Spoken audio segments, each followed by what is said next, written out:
Last time when we met on VtM Demimonde, a whole bunch of stuff happened, including a blood orgy, which I think is really the only thing that really needs to be mentioned. There was a blood orgy. And for once, it wasn't me who brought this and put this in the game. The players themselves were like, well, we're just gonna have a blood orgy because you know, it feels right. It feels right. Yeah, we need a blood orgy emote. I'm gonna get on that. The players actually discovered quite a whole bunch of stuff. Mainly that some of the victims that they had discovered in the warehouse, that would be Margot and Fiona, had discovered 26 victims in a warehouse that had been left in some kind of suspended animation sort of thing. That all of them apparently seem to come maybe from 1976. No one knows exactly what that's all about. But Fiona also had other problems, as she discovered that some of her people had tried to film inside an Aegis van and had gotten shot for their troubles, and the video had been sent to her phone as well as to the headquarters of her her little organization, ostensibly so that they could be traced. So that was one of the last things that we discovered, and we're going to see what Fiona does with that here in a minute. Meanwhile, Desmond and Elise participated in a ritual that helped Desmond recover some of his memories, and some of the things that he rediscovered were that his name was Aidan Joseph and that he arrived in Montreal in the 1700s from Ireland. So we're going to see a little bit more about that today again. Elise, having met an ancient, well, no, just very old friend of hers in Austin Osmond Spare, also discovered that he had a connection to the mage Trois Echelles, which Elise has been kind of studying and kind of following up on, and that he had papers that had been stolen. But he still had a few of them, including the ritual that they use to summon up the memories of both Desmond and the Losombra Vico, who now Margot is attempting to convince to take her back to his little oubliette, the little void where darkness resides. And that's what we had going on last week over here. As we begin tonight, we begin immediately after all of that with tonight's session.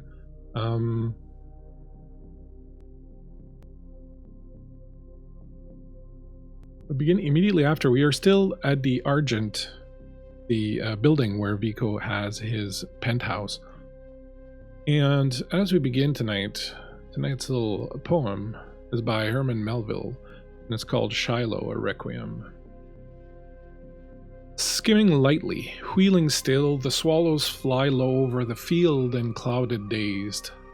The forest field of Shiloh, over the field where April rain solaced the parched one stretched in pain through the pause of night that followed the Sunday fight around the church of Shiloh. The church so lone, the log-built one that echoed to many a parting groan and natural prayer of dying foemen mingled there, foemen at morn but friends at eve, fame or country lest their care, what like a bullet can undeceive, but now they lie low, while over them the swallows skim and all is hushed at Shiloh. Remember that you will die. For most K-Nights, million apologies, kindred, I'll get used to it someday. For most kindred, the problem is not remembering that we will die, but rather remembering how we lived. We speak of resonance in the blood, but those are just the various flavors of life, and we are parched for them. For most of us, life is a distant dream, as infanthood is to most humans. We know we were once alive, but damned if we remember what that felt like. Eating, drinking, fucking, all these things are but pale, minute, tiny servings of what life really is, what it feels like. What saddens me most, I think, is watching humans waste their life. I know so acutely the value of it now that it's gone, and to see so many of them wasted be forced to waste it in an endless struggle to survive, to make ends meet, to buy the latest and newest. All illusions designed to keep them chained. What, wrote Melville, like a bullet can undeceive?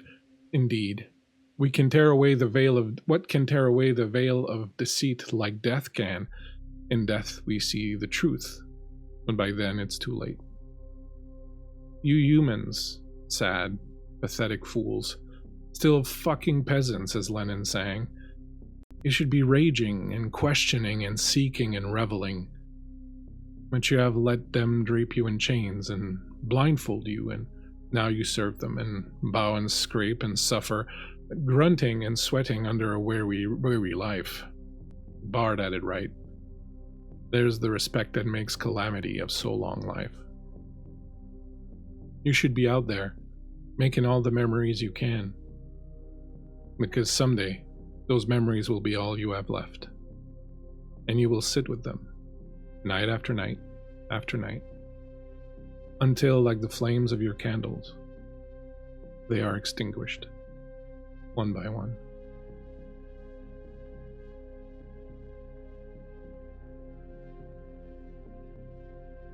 Fiona.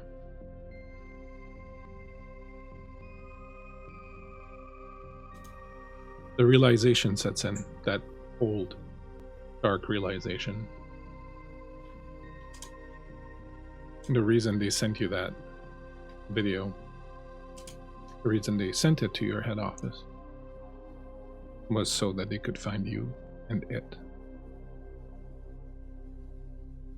What do you do? I think that I beeline it back to the office.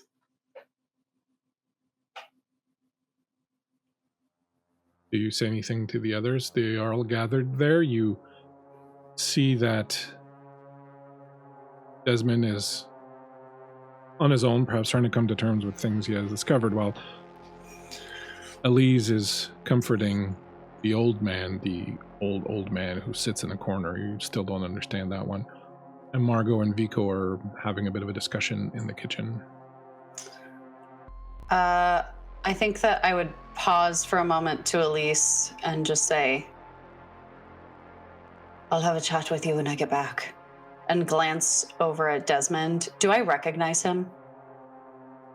I would think you'd seen him in passing at some point, yeah, for sure. He's a kindred that has been in the city for about a year or so. I would imagine that you make it your duty to know about most of the kindred that are out here, so you would know that he arrived about a year ago. And that's all I know. I think that would have been all you would have seen. You would know this is the first time you've seen him without that half mask on, and you likely have not seen him talk before, but you have heard him speak since he's been here. I turn and glance at him for a moment and go, you might want to put some pants on.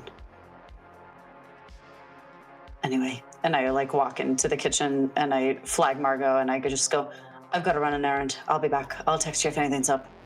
Let me know. And I just get out of there as quick as I can.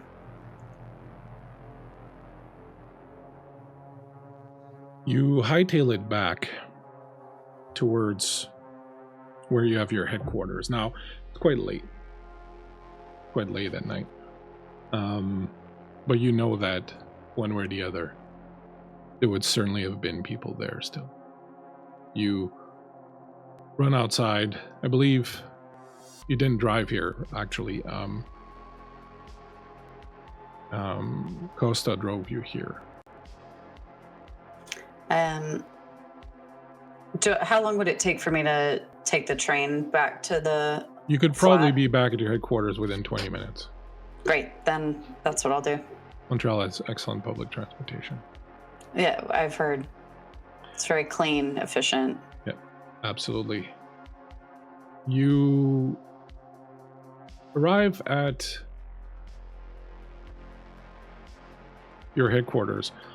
You have offices in the what would be sort of close to the downtown corridors, a shopping area in the downtown area called Promenade La Cathédrale, and just off of that, there are rows of private offices. So there are people like lawyers,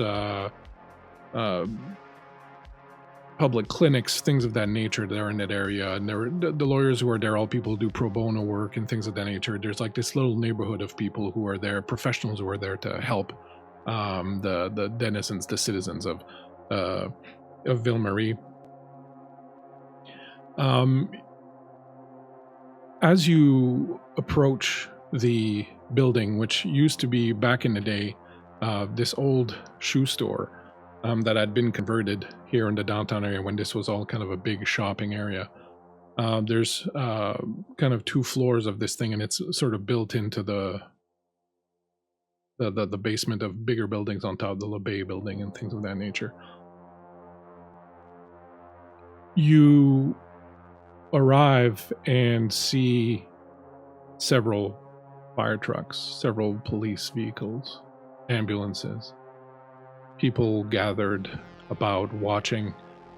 You see flames, few of them now, but certainly still some, and a lot of smoke coming from the 2nd floor of the building, which is where your people normally work at this time. I am going to ask you to make me a roll right now to try and keep your cool. You're gonna roll. Give me a willpower check. So you're gonna roll a number of dice equal to your willpower.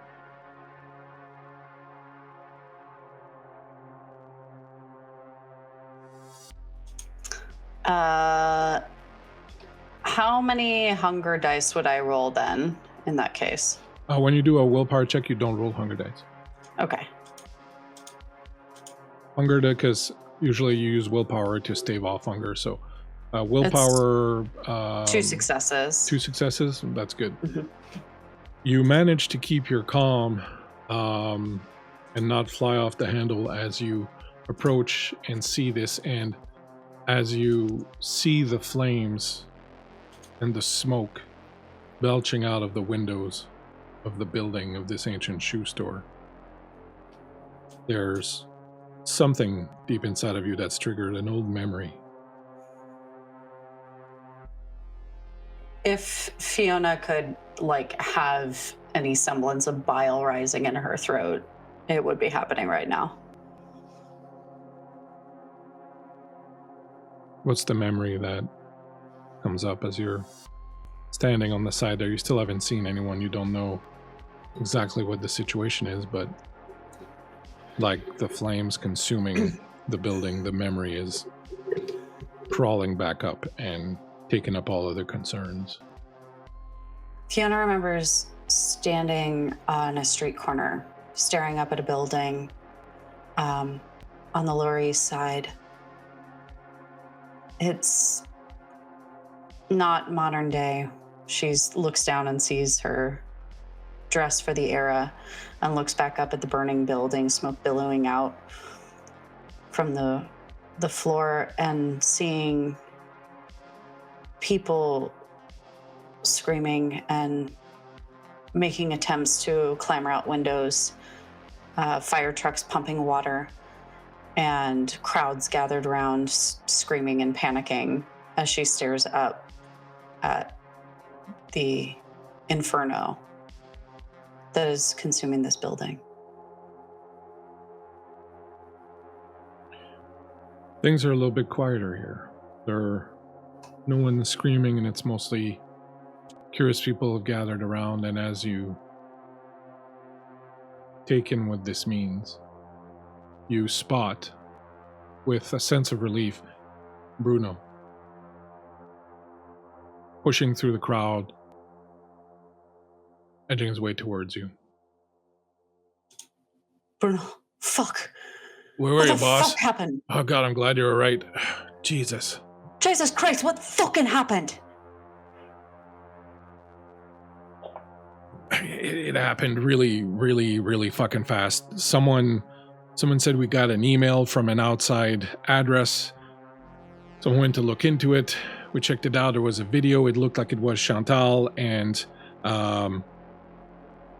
there were and Chantal and Bindu, and they were trying to break into a truck or trying to film yes, I got the same fucking video. Well, the second that happened, he looks around a little bit. He looks around a little bit and he starts yelling, Lucha, come here, Lucha. And you see this other girl who works for you, and as she approaches, you are of course aware that she is human and not a ghoul and doesn't know anything about vampires, but she approaches, she's been crying, she's shivering, she's got a firefighter's paramedic's blanket around her. She comes over, it's like, it was her, she saved everyone. The second we saw that video, she knew what was coming. She told us, she said, some bad's about to happen, we gotta get out of here, and as we were evacuating, we saw the drone. It was just this little drone that came in, busted through the window, started spinning, spraying some kind of liquid, some accelerant or something, and then it exploded and everything just went. It wasn't a massive explosion, but it just set everything on fire. We just barely managed to get everyone out of there. Fuck. I bundle up Lucia's blanket like around her and like kind of rub her shoulders, and I go, what'd you see? What happened? Tell me what you're feeling. Come on. I don't know. I just the second I saw that, I was like, I don't know. I just knew something bad was going to happen, and I looked up and I saw something, and I couldn't tell what it was, but there was something glinting in the lights outside the street lights, and it was coming right for us. And I don't know. Bruno says I told people to get out. I don't even remember. There's just this blank, and I just. Good. Next thing I knew, we were all running outside, and I didn't see anything. I just... No, you did the right thing. Good job. I'm proud of you. And I like pull her in and I kiss her forehead. And I like, as I'm kind of holding one arm around her, I look at Bruno and I say, did anyone not make it out? No, there was only 8 of us in the building at the time, and everyone got out. I did a head count myself. Fuck. Who the fuck was that? I don't know, some government cunts. I think that they're like affiliated with, they've got some sort of like private contractor kind of shit going on. It's like the fucking United States here. We're gonna get in touch with the others, the old-fashioned way, and we're gonna tell everyone to sort of lay low for a while as we try to sort kind of what's happening, but if it's some sort of government stuff, was it targeted at us specifically, or is it just because they had that video, or that Chantal and Bindu were trying to make that video? I mean, the fact that Chantal and Bindu were the ones who are making the video and they work for us, I'd say that it's pretty fucking targeted, wouldn't you? Yeah. And as he says that, Christ. You see him and that burning sensation that erupts in the pit of your stomach whenever you're about to get really angry starts walking towards you. You see Sergeant Detective Fred St. Pierre coming over, cigarette stuck between his lips. Well, if it isn't the Cub Wolf. How's it going, Wolf? Fuck off, Fred. There's no way to talk to a police officer, is it? I don't think I need to be talking to a police officer right now. I've got people who are in danger, thank you very much. I think you should I'll be talking to me. actually deal with the actual heroes in this situation, thank you very much. The fucking firefighters who came here and saved everybody's asses. Mm-hmm. Fuck you, Fred. Well, if I'm not high enough on the pole for you, do you want to maybe talk to the commander? I don't want to talk to any of your fucking people, Fred. Well, you're going to have to talk to us at some point.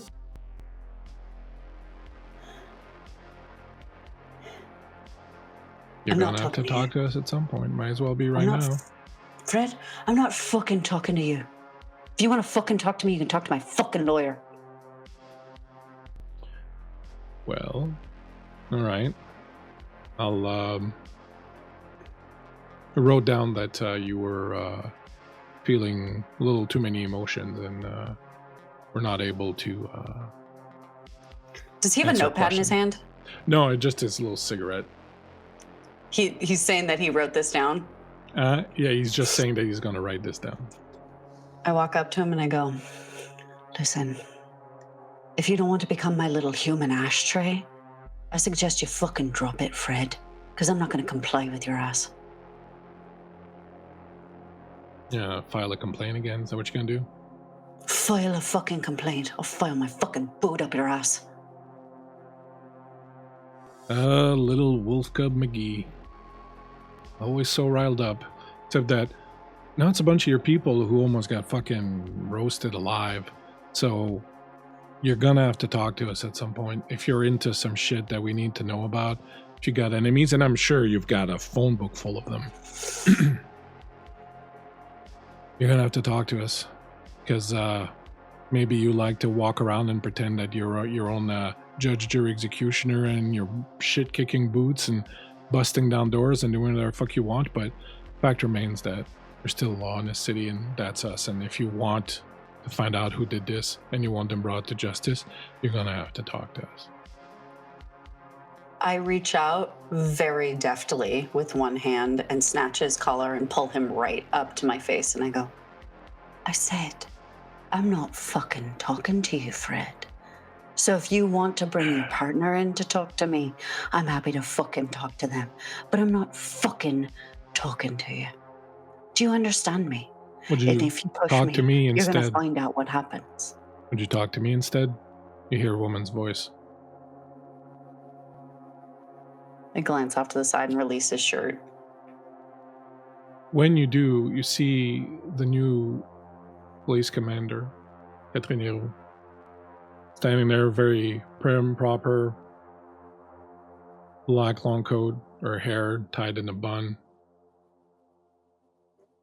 She's very tall, very lean, almost kind of like a whip. I understand that you and Inspector St. Pierre don't get along. If you'd rather speak to me. Fiona's hackles kind of relax a little bit. There's something about the police chief that reminds her of, she flashes back again to a bar on the Lower East Side in New York City, and a night where she was dancing with a woman in a very fine suit, probably 1979, 80. She looks a lot like this person. She kind of relaxes a little bit and shakes it off and snaps to and says, forgive my manners. I'd be happy to talk to you about it, but this motherfucker, and she points a finger very harshly at Fred and says, is not to be anywhere in the vicinity, all right? It's to be his fucking day off. I understand that. Those are your people in there, and that it must be very difficult right now. Detective St. Pierre is an asshole, but he's right, and then you're going to have to talk to us at some point. I don't think it needs to be right now. But beyond that, I'm sorry we had to meet under these circumstances, but I think it's important that you and I take a moment to sit down and talk. I'm told by everyone who matters at City Hall that at some point I'm going to have to sit with you and come to some sort of arrangement. Apparently, I'm going to have to be interfacing with you very often in this new position that I have. I am not one to make any sort of threats to the chief of police, but she glances sidelong at Fred and glances back. But I believe that we, in order to keep our fair city fair, are due for a meeting. So how about we do that in a couple of days when tempers have calmed down a little bit and we've made some headway into this investigation. Perhaps we can meet and You can answer a few questions and I can give you whatever information we've accumulated. Very well. I think that can be arranged. Your man over there, and she points to Bruno, who is standing off to the side with a couple other people, looks like he wants to talk to you. I'll let you go, but do reach out to me in the next 48 hours. We'll arrange a meeting. Very well. I'm sorry about all this. I am too. And with nothing else, she just turns on her heels and walks away. You can definitely tell that Bruno's sort of looking to talk to you, and as you turn to go, you hear Fred say, "Oh, by the way, you wouldn't know anything about 26 people found in a warehouse, would you?" No, Fred. Would you know anything about your wife's clitoris? Because I guarantee I know more than you do. Well, good luck with that. I'm just asking because they upped and left the hospital about 2 hours ago. Buck naked and everything just took off. They found the 2 police officers on duty killed, gutted, in fact, and the 26 people, 26 women, 3 men apparently, upped and left the hospital and walked out into the middle of the night. Kind of strange. Certainly is. Good job on your detective work. Is that a no comment then? That's you ask me a question again, I'm going to rip your ball sack off and staple it to your forehead. Okay, Wolf Cub McDonald. Have it your way. He turns. He walks away. You look up at Bruno, who is kind of really wanting you to come over, and he's looking at something on his phone.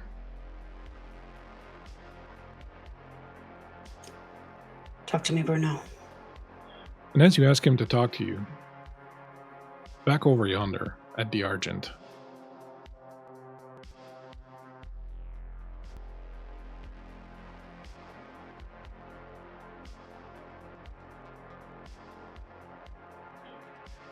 Desmond.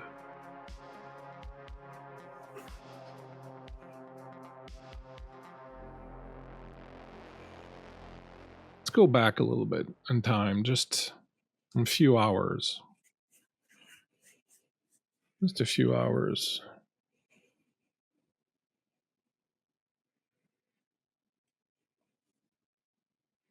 A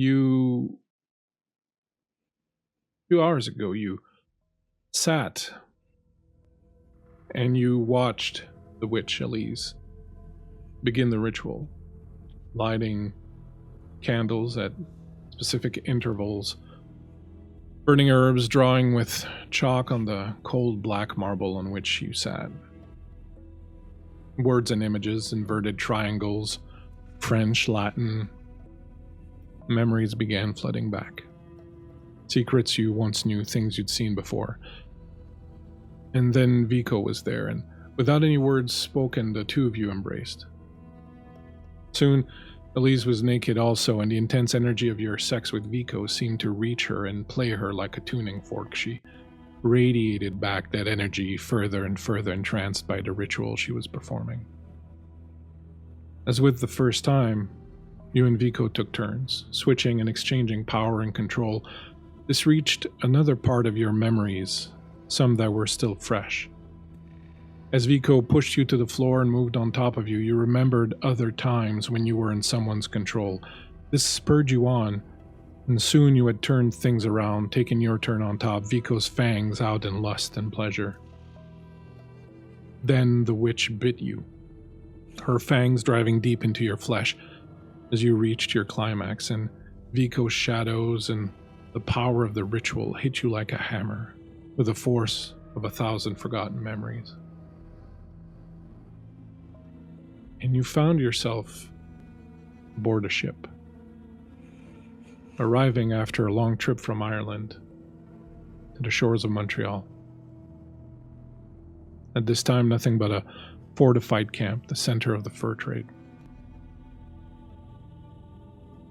You took in this place, and even with how bare it was, how small and insignificant it seemed compared to the mountain beyond it and all the nature surrounding and all the wild, wild nature that surrounded it.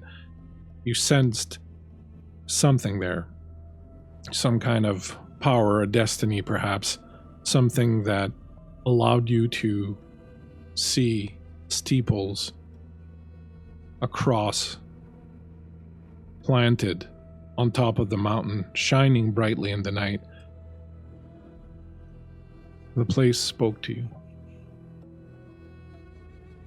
As the boat was being secured and you were taking all this in, can you tell us a little bit, now that you're uncovering some of your memories, what was going through your mind?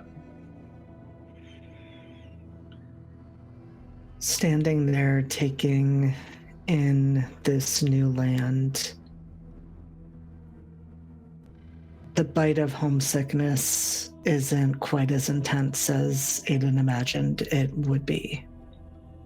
He thought he was leaving behind all of the magic that he had ever and would ever know. And in that moment,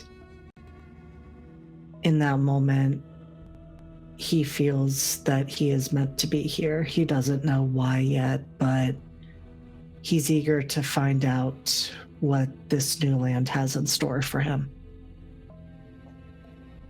And as you think this and take it all in, you hear a woman's voice.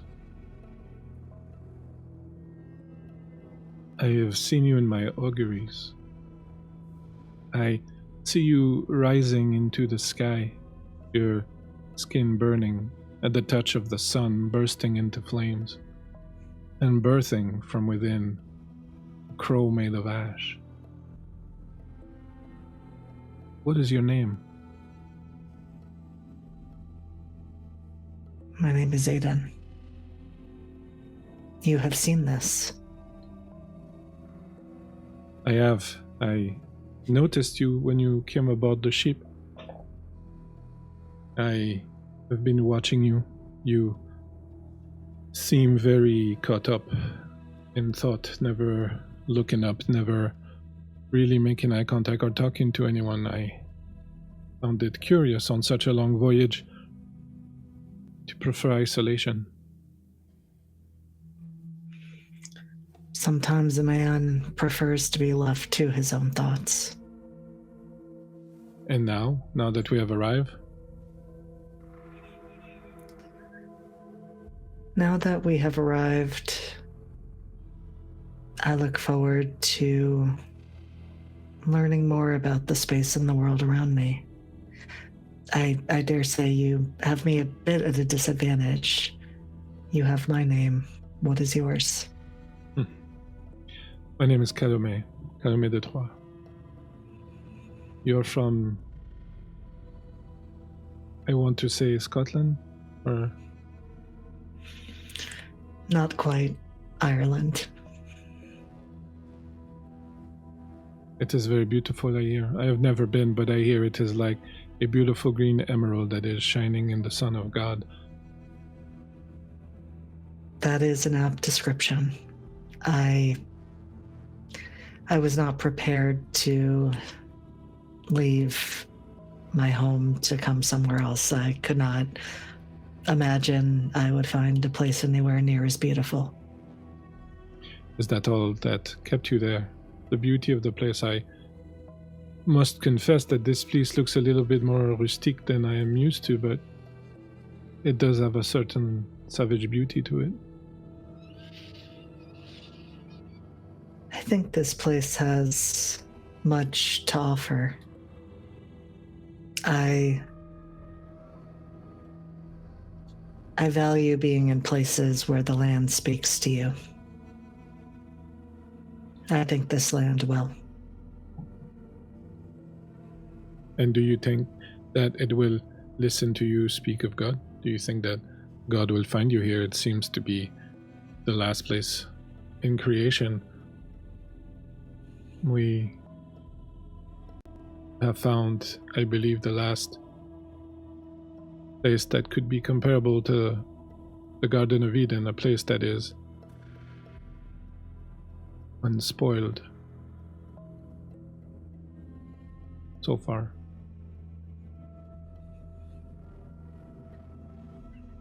So far. You're a man of God, yes?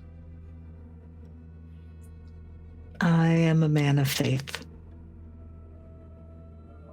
Good. Faith is good. Faith will sustain you. I hear the winters here are quite horrible. I can only imagine, though.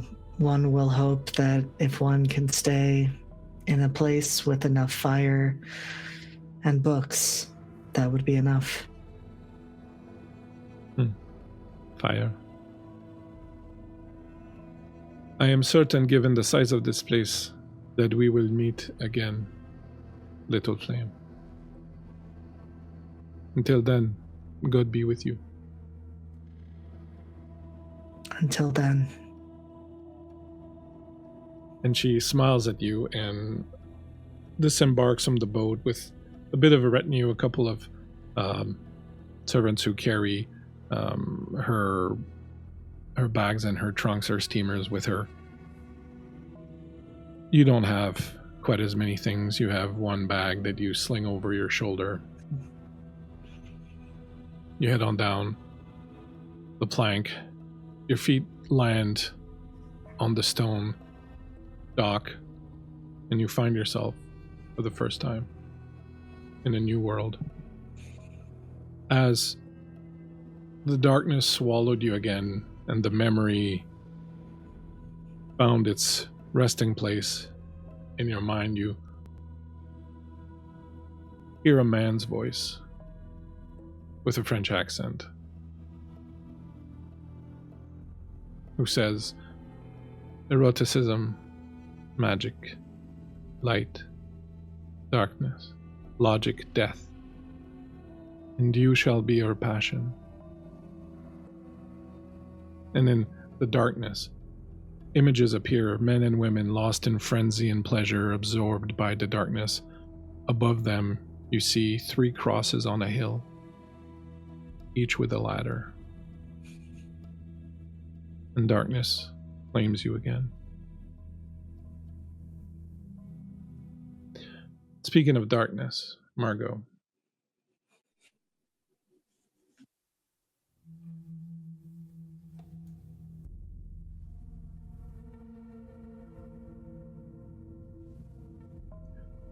You watch Fiona go. The others are all occupied. Vico is busy finishing cleaning up.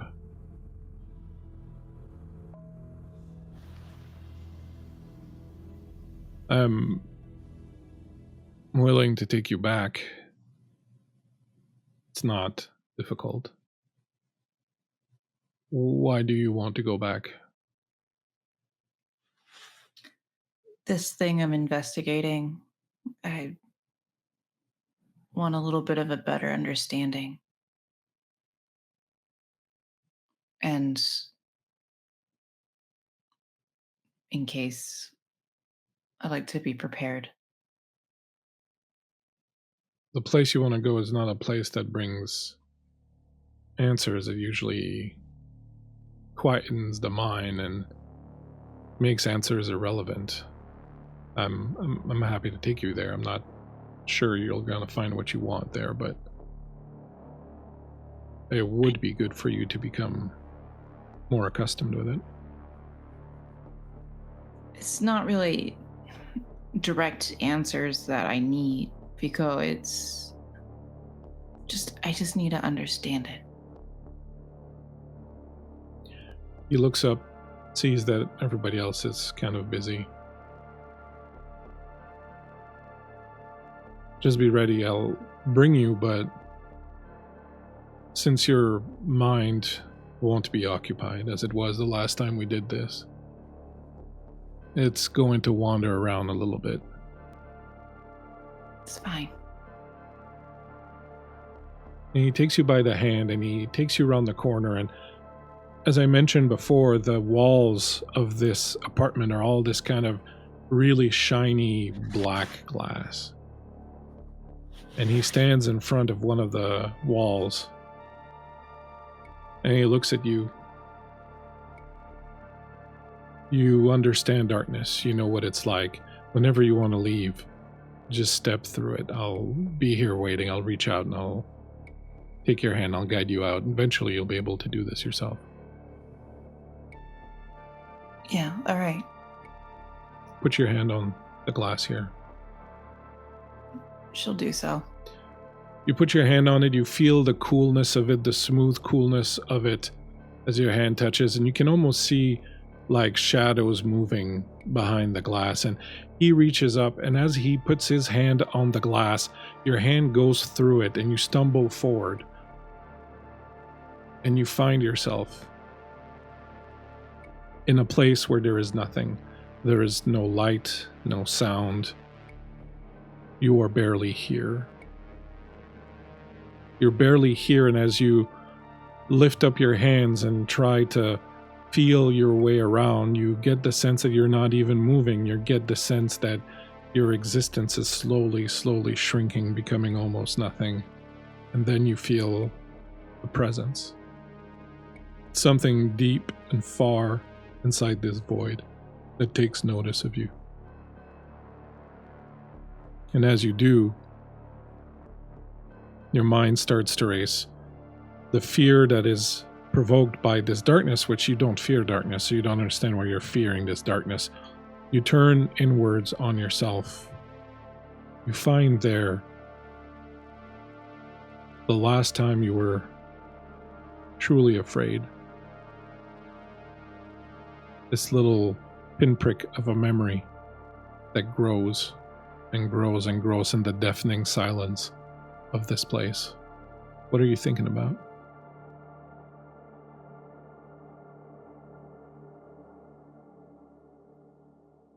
My husband.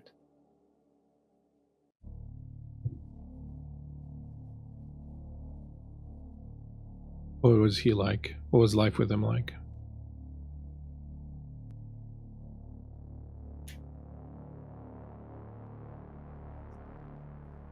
At first, it was good.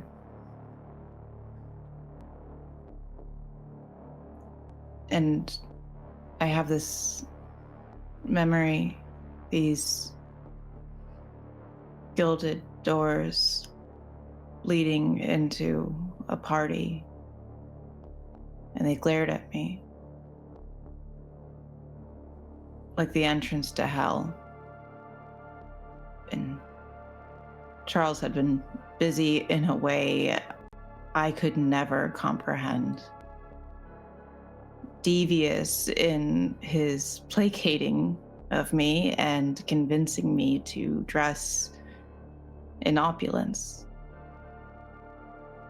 I had worn my wedding jewelry, diamonds and gold, fine lace and silk gloves. I had looked more like a frenzied peacock, eager to sow the seed of legacy than a housewife. When I was 18, my father and mother were both thrilled to hear of my engagement to Charles Bernier. Nearly 20 years my senior, but a wealthy man. In the textile business, he had earned him a socialite reputation. Salons and fat cigars, champagne, and an automobile. I was dazzled when he made his proposal at one of those after-dark get-togethers.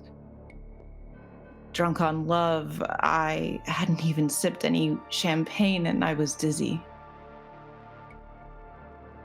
But that was 1912. And I was just a girl in a large townhouse and staff and a doting husband that first year. I was so soft then, gentle. But my laughter fluttered into the air, and the crowd that Charles had so eagerly introduced me to as his prize found value in me. I had my letters and my arithmetic, but even more so, I had opinions. Charles didn't notice I had been reading the backside of the paper during our breakfast. That the world he secluded from me, that of economy and politics, was plastered there as clear as day for me to learn. And I learned them well. I didn't just know of the foreign policy of the Prime Minister, but that of King George V, Tsar Nicholas, and the rumblings of the Bolsheviks. I learned and spoke of women's suffrage and sought the vote myself, while the ladies in our salon affairs found me a thrilling young thing. The men either leered at the tender flesh of a body not yet ruined by childbirth, or mocked Charles for his outspoken and yet well-received wife. She's awfully young for a tongue like that. Why, what I would give to throw her over my knee, I had heard one man tell my beloved. But that's what he was to me. Beloved. I thought, no, I believed that this would please Charles to no end, that his wife was a learned woman, that I could impress his rich friends and him. I could keep up in conversation. I never meant to surpass him. Those gilded doors opened to the after dark, and instead of the flocking women to carry me to their table and speak of the news changes in Paris or London, I was shunned. Like she-cats, I was met with glowering looks and hissing laughter as they mocked me, or worse, outright shunned me. I left that after dark in tears, and Charles chided me on the way home to suck up the tears, that I did this to myself, that a boastful woman too smart for her own good would never have any friends. The next week, I had dressed and readied myself to see to the women I called friends to apologize for my behavior, but I remember Charles was at the door with a fire iron gripped in his hands, white hot. I tore through the house, ripping everything I could down behind me to slow my beloved. But I was locked away in our bedroom. A punishment. A jail of loneliness, the dark place in which I would remain until his return. I would remain there well after midnight, and when he came back, he was drunk with gin. His breath reeked as he held me close. I'm so sorry, Margot. I'm so sorry, he told me, smoothing my hair and wiping my tears. This went on for weeks, until I just refused to leave the house at all. Relishing in my loneliness, one morning I came down and he was on the phone with a doctor who said he could fix my ailments.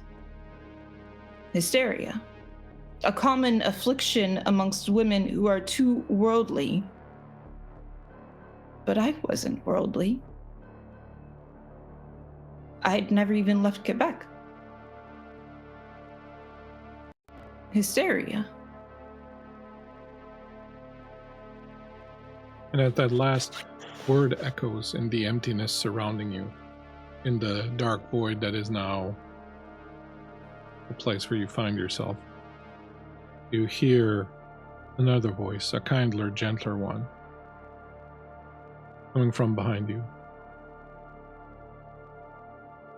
Margot, I'm Dr. Michaud. I whip around to look for the face that goes with the voice. And as you do, Elise.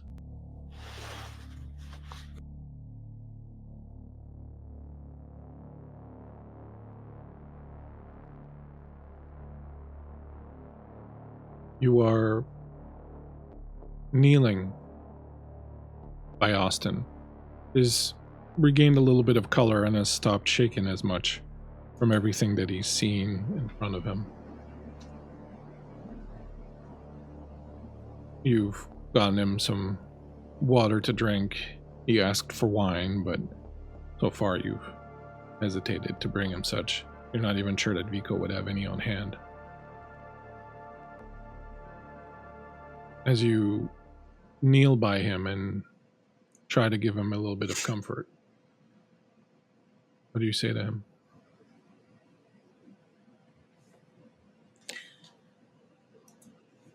I think she's kind of draped in his lap.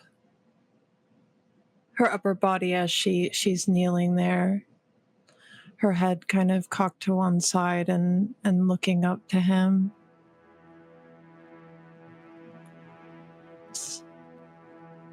I remember when you was just a boy. Do you remember me then? Of course I do. And I remember as if it was yesterday. A little earlier, I even saw that face that you had back then. You are so clever, smart, so very talented and full of life. It didn't feel that way. I mostly felt like I was seeing things that I couldn't understand or put into words that I wanted to say, and the only way I could do it was through drawing, and everyone felt my drawings were strange and weird, and they just thought me not well. They couldn't see what I saw. They didn't understand. I think she lifts a hand and tucks a bit of his hair behind an ear. Do you remember running over to my house at night? We would talk about all sorts of things. I would show you my books and my cards, and you'd let me watch you draw.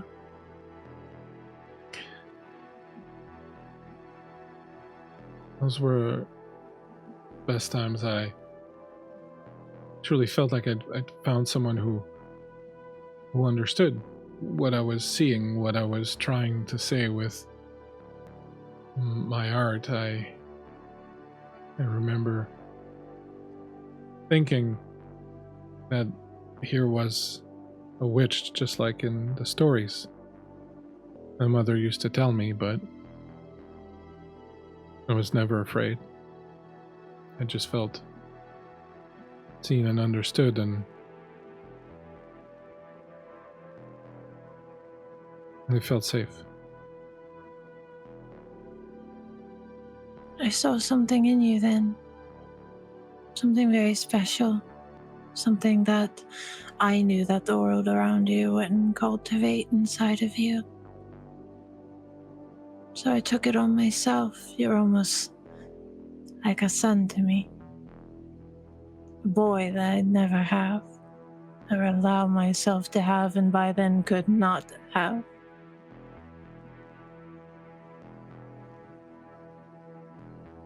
It seems we were born in the wrong time. Yet I look at you now and you look no different than you did back then, and I am but a wisp, but a memory. There's not much left of me, Elise. Not much left at all. I can still look into your eyes and see that curious boy. He's there inside you. He'll never leave. Maybe you can hide him or try to dull his light, but he's still there. I can see him. Not for long. You look as if you'll have vitality for centuries yet, and I myself may not last out a year. But through it all, it's been worth it. The discoveries, the ideas, the art, the speaking of which, that painting that Vico has, that he used to lure you here, I know I can tell it's you in the painting, but what's the significance? I imagine that there's been more than a few works of art done by desperate man to try and enshrine your beauty. I think she sits back on her ankles, and there's a sadness that returns behind her eyes as she looks from him and back to that painting.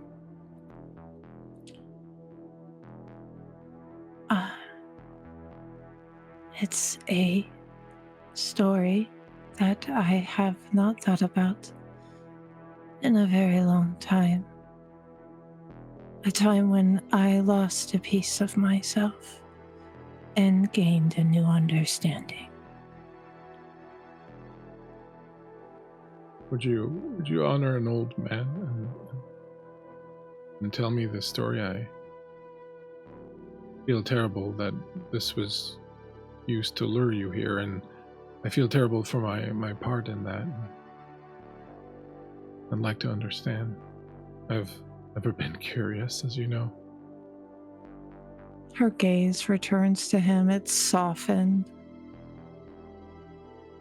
I suppose you deserve to know at least something about me, because I know so much about you.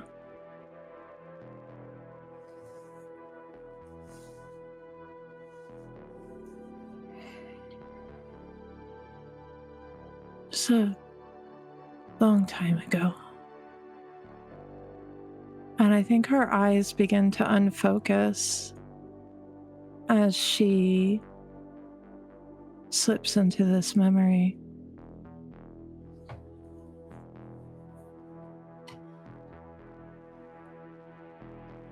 Butcher was away on business, and I was alone in London, not but a few years after you and I had met. I was but a boy still. Young, yes. Just after the turn of the century. I met a man. Charming, intelligent, a distraction for me. I do love my distractions.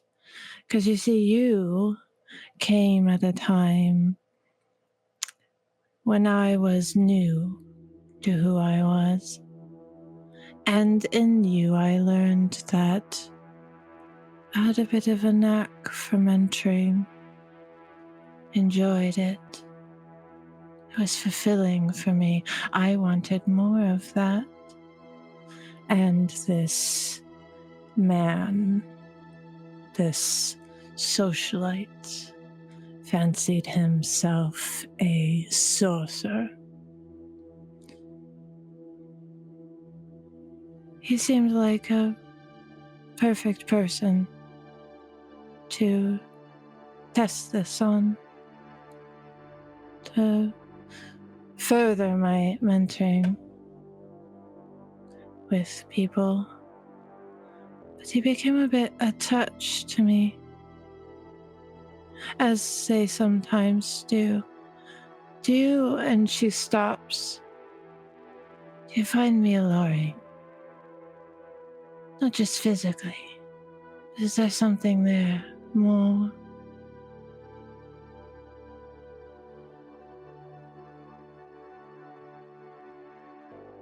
The GM has to ask you to repeat that last bit because I didn't hear. She just looks at him and asks him if he finds her alluring more so than just beauty.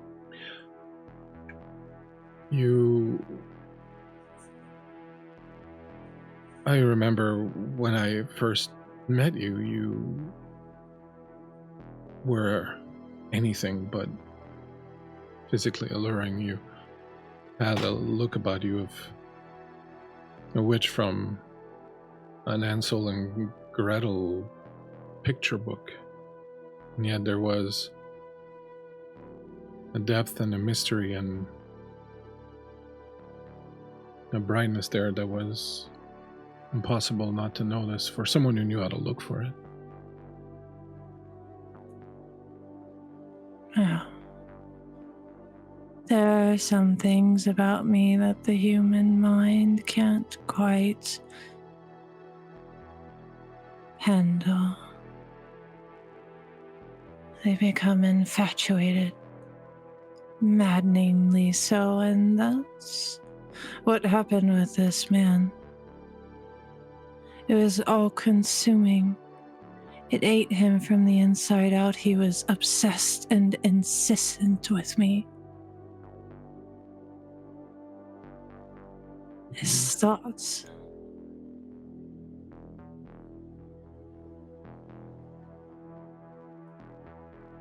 Go on, I lost it. He says, did you confront him about it? I did in a way. I came home and to his home for a visit.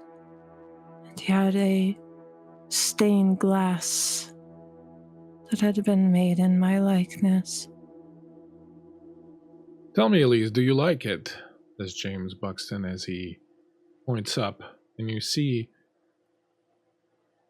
over his front door, for the entire world to see, this stained glass window made of you, and the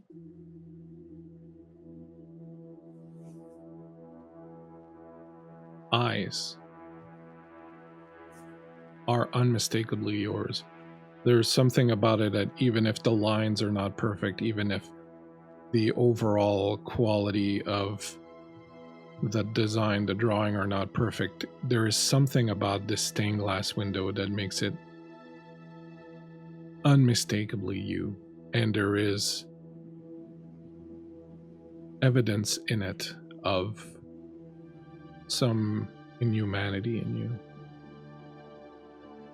It cost me a fortune, but it's truly a marvel. It of course does not come anywhere near the marvel that you are, but I do so find that it captures the essence of you so very well, dear, don't you think? What have you done? I'm honoring you. I have your portrait here with the sunlight coming through it and the nightlight coming through it, and you become alive and change whether it's the day or the night. There is this different aspect to you. It is like the real you, these two people that you seem to be at the same time. It is quite breathtaking, and no one who comes here or passes by this house will be unmoved by it. I can guarantee you.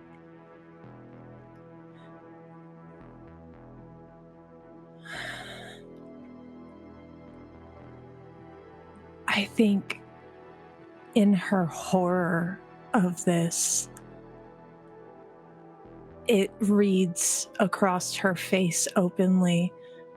She fears it in a way, and without a thought, she reaches for a silver candelabra on the table beside her, and it's almost as if her hand is guided by some preternatural force. She can't explain it. She lifts it and chucks it through that glass as hard as she can.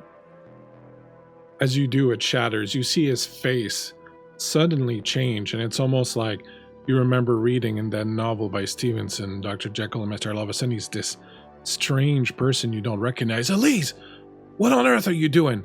That cost a fortune. What is wrong with you? Who have you become? What is wrong with me? I had this made to honor you.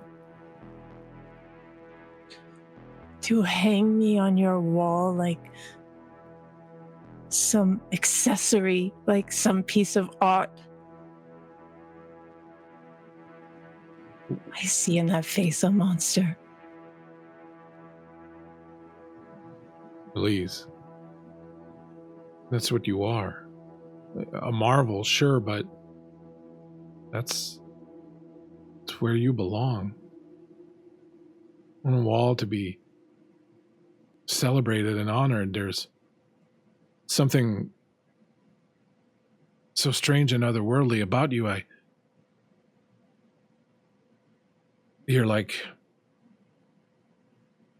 your prized possession. You don't own me, Hillary. Nobody owns me. I'm not some creature that you idolize and worship and then think that you can own.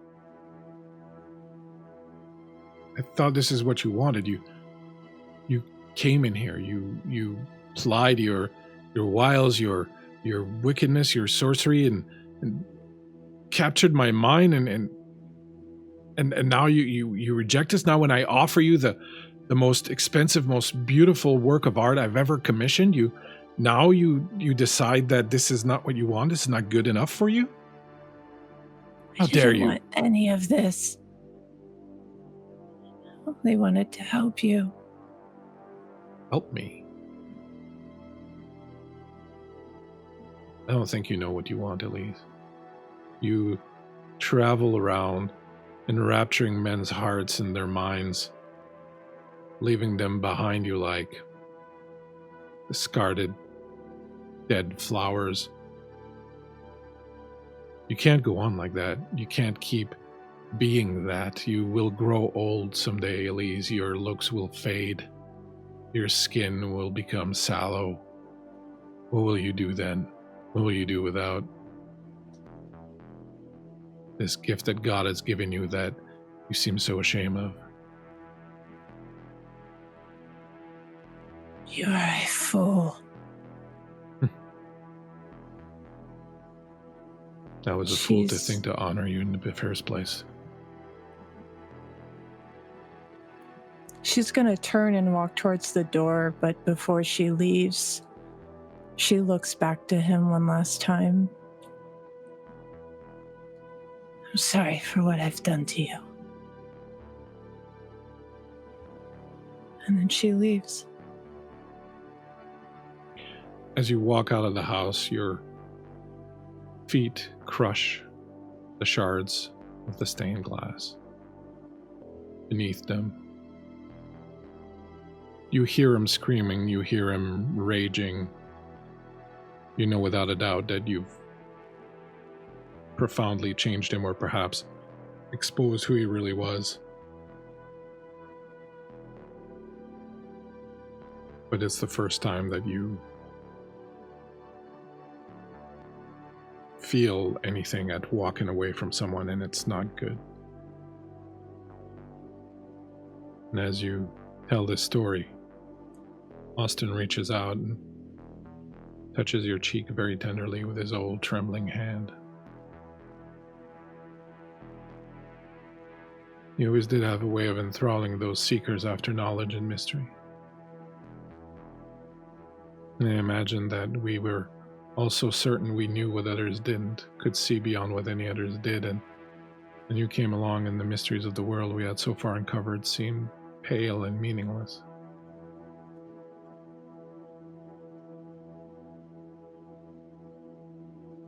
Have you finally found your harbor? Or are you still out there, out on the sea searching?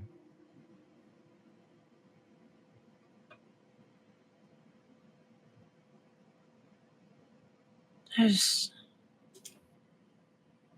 an irony to that. I've always had my harbor.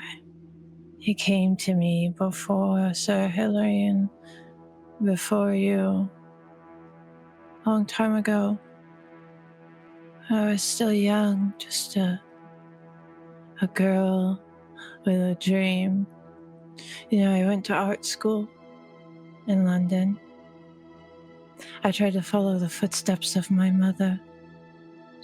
My mother, who was a budding artist and then got locked into wedlock and motherhood and threw her dreams away, and I promised I would never do that. I wouldn't be her. I would be something bigger. So I went to school, and eventually I had a gallery, and it was beautiful. People from all over the town, they would come and they would see me paint in my little gallery. Something I called automatic paintings, because, I always liked a bit of magic to things. And they would watch me. And then one day a stranger showed up. And he was the most beautiful thing I'd ever seen. But he didn't never speak to me. I thought it was strange. Everybody always wanted to speak to me, you see. Wanted to ask my process or tell me how beautiful I was or all sorts of frivolous, silly things. And he came then. For a long time he came and he never spoke to me. And every night that he came, I would sit in my studio afterwards alone and yearning to see him again. And I would paint, and it was him I always painted. As Lucifer, devils, or the angels, his face came to me over and over and over again, and it was beautiful and magical. And then one night, after a show, he showed up in the darkness of my studio, and he made an offer to me that I couldn't refuse. And as that memory plays on in your mind, and you tell the story to Austin, we go back across the city to where Fiona, you approach Bruno. As you do,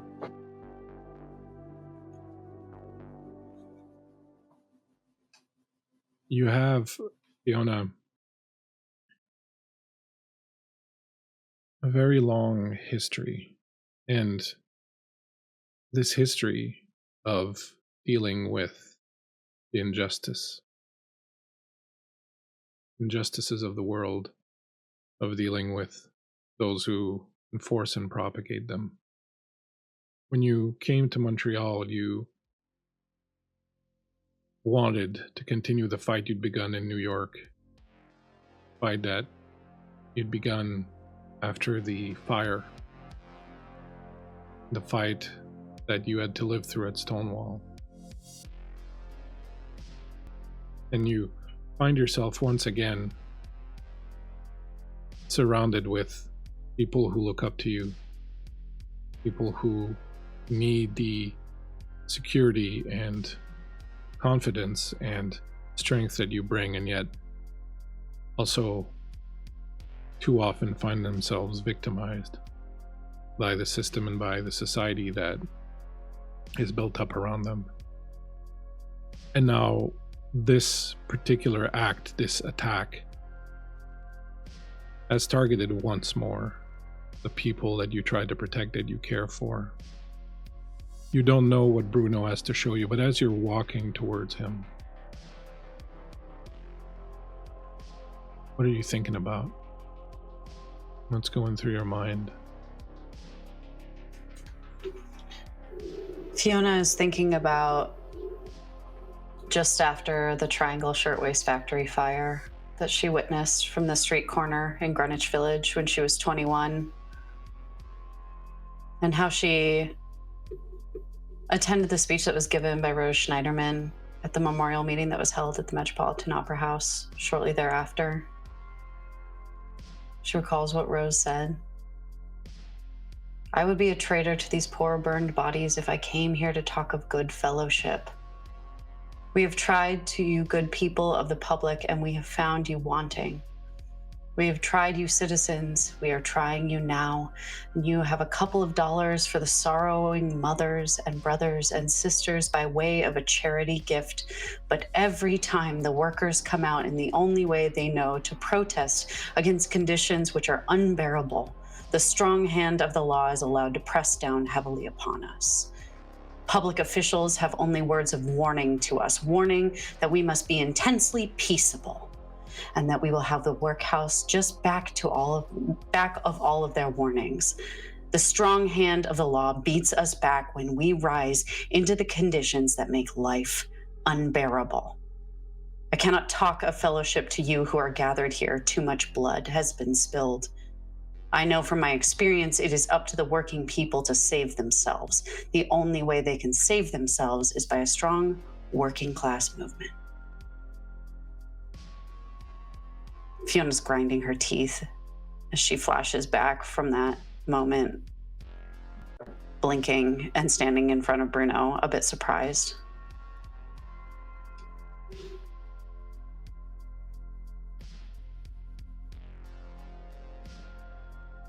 This just came in.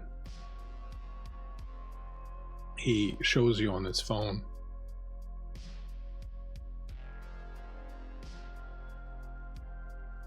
The video that we got earlier. Chantal and Bindu. Their drone was in the air. The drone filmed the scene from a different angle. Show me. He shows it to you. As you look on his phone, you see the same scene that you saw earlier. Chantal and Bindu approaching this van marked with the Aegis logo, trying to film inside with their phones, but you're seeing it from high up in the sky, from the drone that is hovering there outside of their ability to detect it. The back doors open. They fall back, start running. Two people, hard to say. They are men or women. They are wearing so much in terms of tactical gear and armor and weapons. Step out of the back of the vehicle, level their guns. Bindu goes down first. Chantal is still trying to film them. Then the second one fires. Chantal drops.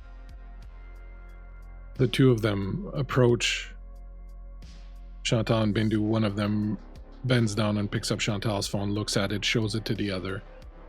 They seem to be talking. One of them nods and starts pushing buttons on the phone.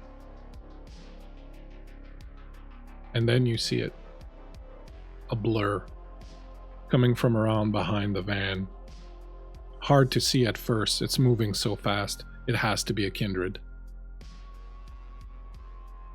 Comes out, claws out, fangs out, falls on the two soldiers. One of them backs off, tries to shoot, misses. The vampire, this tall, powerfully built, dark-skinned person, is ripping at the throat of one of the guards. Fangs out, moving at a speed that is inhuman. Gets shot a few times by the second guard, but is on him also momentarily. Ripping into him. Claws cutting through armor. Blood flowing everywhere. And then as you watch, the two guards fall to the ground. And this unknown kindred falls on them and starts to feed.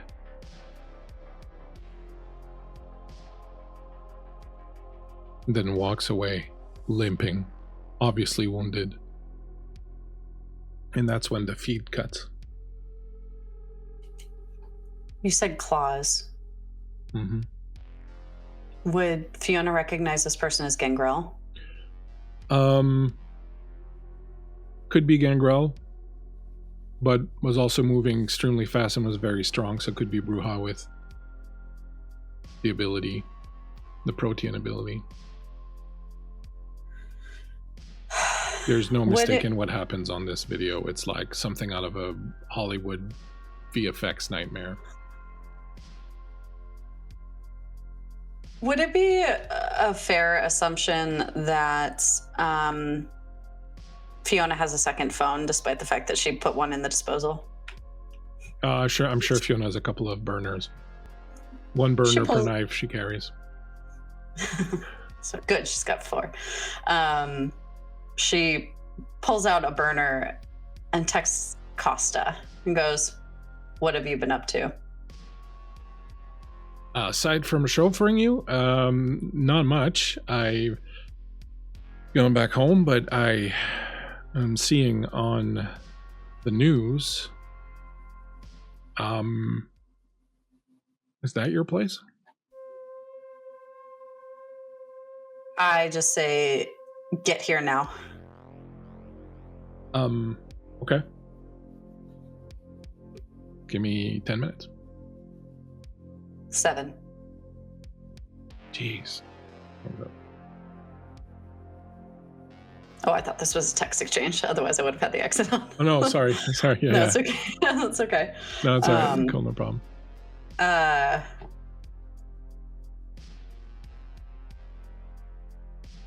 turn to Bruno and I just say, "Sweep the area. Make sure that all our people are okay. Get them someplace other than their houses. Make sure that they're not going back to family or home or some sort of hideout. That's where we need to take them, because we don't need anybody going down for this." No problem. As he turns, Lucia grabs your sleeve, pulls you What does it do? closer. Look, I know I don't know everything, and I know there's a lot more going on than I know, but I can do more. I know there's so much more going on, and I can help. You gotta bring me on the inside.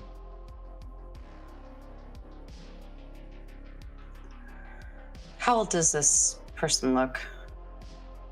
Mid-20s. I just put a little hand under her chin and go, "Love, there's shit that you just can't unsee. And I don't want to put you through that. I appreciate your efforts. Boots on the ground goes a lot further than you think. But I don't think you're ready."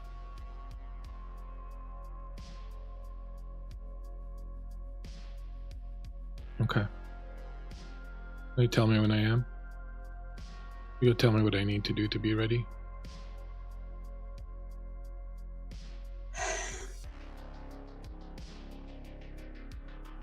Look, do you have somewhere you can stay tonight? Yeah. My boyfriend has a place. Look, when you talk to him, fire happened at work, some sort of electrical short. You understand? Yeah. Good girl. You pull that off. You make sure that he only knows what he needs to know. And maybe we circle back around, talk a little bit further. Okay. And as she nods, you see one more person waiting to talk to you. Hiding in the shadows, across the street in an alley, you see the fedoraed form of Solange, a Nosferatu, who styles herself a bit of a private investigator in the city. She's leaning in the shadows and tips her hat at you in a very milady style. I kind of and make my way over to her. I go, "Bruno, keep eyes on people, especially this one." I point to Lucia. I'll be right back. Gotcha. What is it, Solange? She walked into my alley. She had more curves than the Nile. I swear to God, if you do this fucking film noir bullshit, Can you out with it, please? Never much fun. You come advertised as a lot of fun, but you're very rarely a lot of I'm a fun. lot of fucking fun, but if you couldn't tell, I just had a whole bunch of my people almost get fucking killed in a fire. We'll I'm a find little out. on edge. We'll find out. Don't worry. We got our ears to the ground. So what do you got? I'm bringing you a message from Prince Max. Prince Max, huh? He's a little concerned, as you would imagine. Concerned. He would like you to come and see him to tell him what you know and to see how he might be able to help. Right. He's also concerned about 23 and 3 people going missing. Yeah. And he says to bring the Shadow Sister. I don't want her to get mixed up with the fucking Mad Prince. She already is. She lives Christ. under his roof.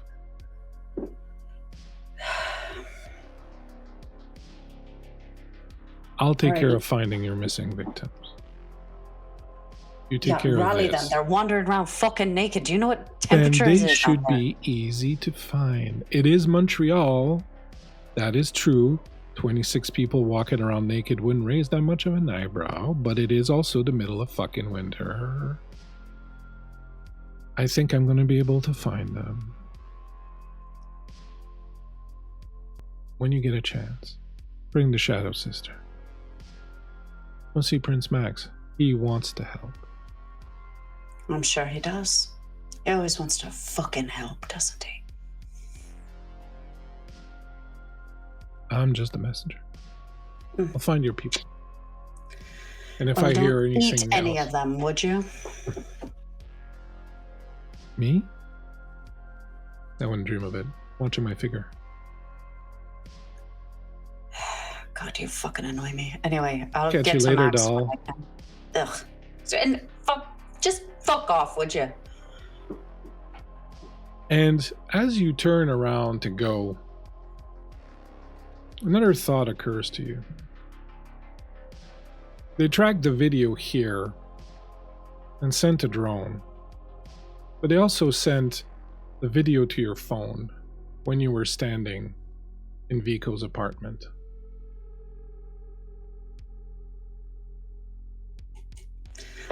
Listen, Fiona does not fucking trust this Vico character. I'll tell you that. Free. Like, rent-free in that one, because that fuck's got a shiny glass apartment, and the only thing that can be trusted about that is that man does a lot of fucking cocaine, and that girl Margot needs to get the fuck out of his situation. So what do you do? I tap my girl. Hey, just so you know, there's some shit going down, and the prince wants an audience, so get your ass here so we can talk. I'm gonna just suggest this again. That you were standing in there in Vico's apartment when you received the message. If they tracked you at that moment, that's the address they would have gotten. Right, and I want to get her out of there, so I guess I just have to go in and get her my damn self. No, that's fine. So. You send a text message, and I feel like I got to make my way back that way, so I'm gonna do that. Are you taking the GM hint? Yeah, I'm taking the GM hint. The phone, because the message doesn't reach into the oubliette where Margot is. Because she in the dark. I'm in a weird place. In the weird place. It's uncomfortable. It's like the back of a 57 Chevy. We're gonna take a quick break. I think it's a good spot to have a little break.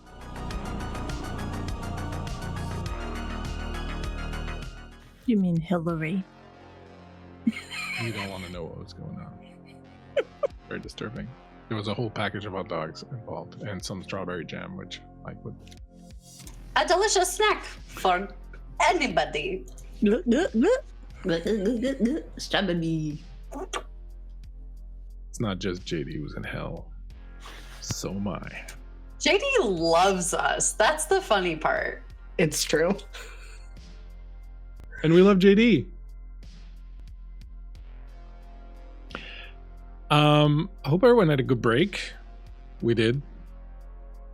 Some of us ate cereal, like the vampires that we are. Yummy!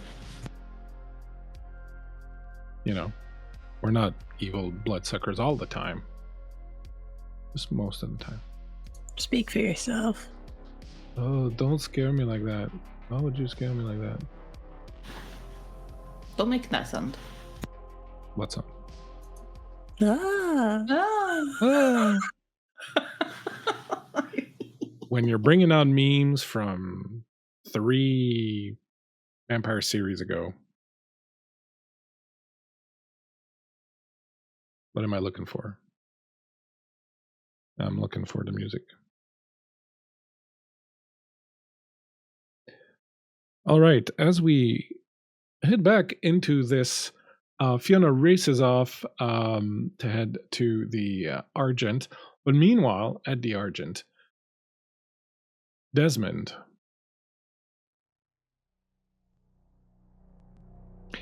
You have been wrapped in that darkness again. Memories coming back to you, memories of centuries of life flooding back, coming back to you. You see yourself in Montreal at the foundation of the city. You see yourself one of the 7, one of the disciples of the mage Trois Echelles. You live through decades and decades of civilization growth and changes and transformation. You travel all over. You travel all around the world. All these memories coming back as they've always been there, and it's just now you see them again. They're unlocked again, and you remember very clearly who you were, who you are. But here in the darkness, you hear the sound of water dripping. Part of you thinks it's your blood that's dripping, as you know somewhere else Elise is busy chomping down on your neck and drinking you, but still. That Italian? You hear Italian spoken somewhere. You hear chains. You remember a vortex of souls, your name being called, your spirit being chained. And then another man's voice. Ah, the Ashen Crow. Oh, you must be pleased with yourself. Me in here, in chains. Is it truly a desire for vengeance, for justice, that makes you keep me here? Or are you simply enjoying it? And as you step towards the voice, you see a shape of a man sitting on the ground in some dark recess somewhere, chained, beaten, almost lifeless. He's a handsome man with long dark hair and aristocratic features. And he sits in this cell and looks up at you. Tell me, is it just pleasure?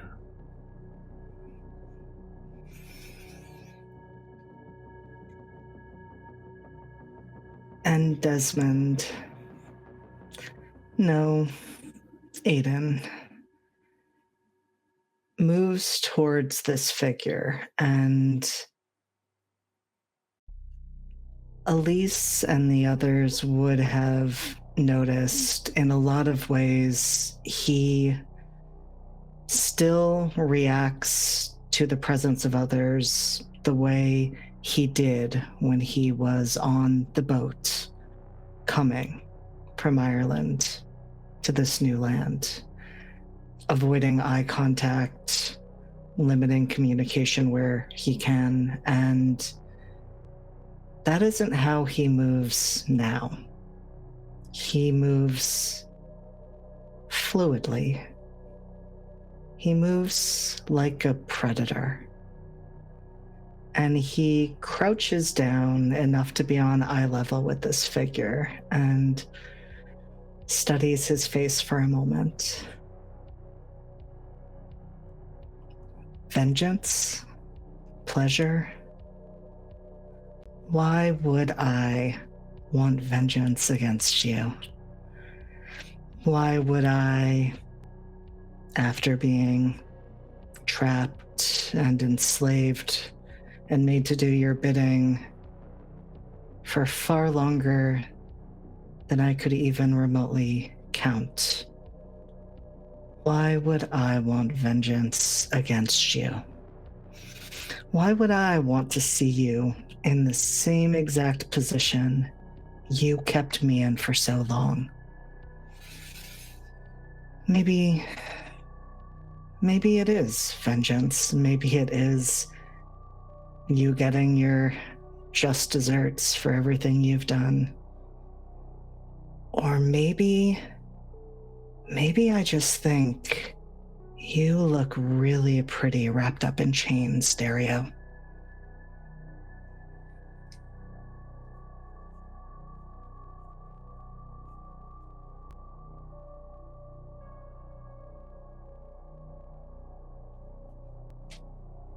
You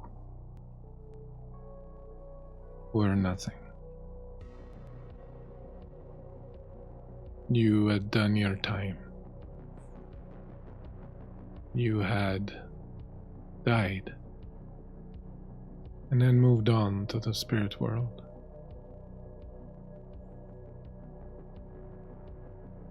I gave you what every spirit wants.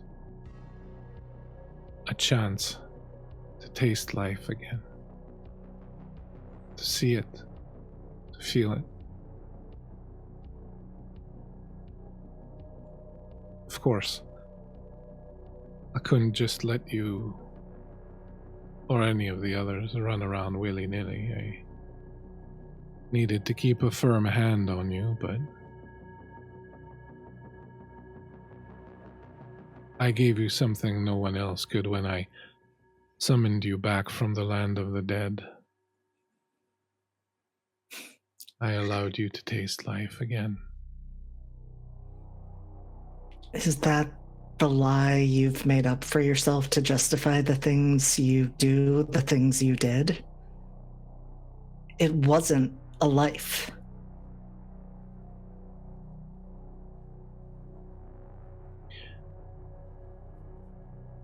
It was a semblance of one. It was the mirror image of one, and as you were already dead, as I have mentioned, as you were already a wraith wandering the spirit world,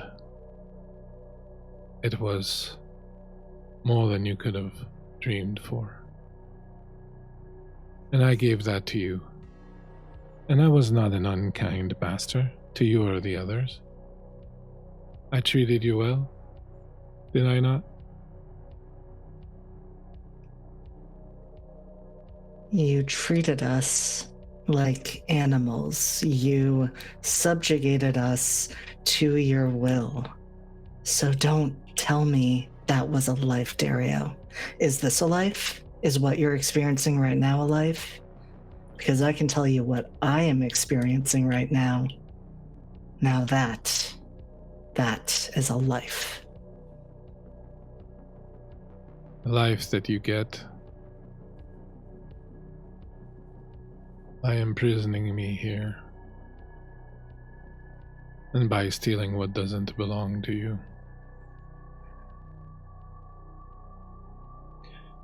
Clan Hecata, I am very sorry, he would not have said it.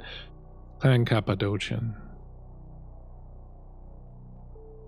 are the rulers of the spirit world. Your kind serves us, has always served us, will always serve us. That is the natural order of things. We are the masters of death. And as someone who is dead, your role is to serve. And you may gallivant around all you want with what you have stolen from me. I am still here. And I can still think and plot.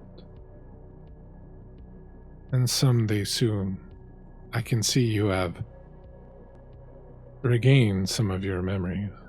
I can feel the place crowding in.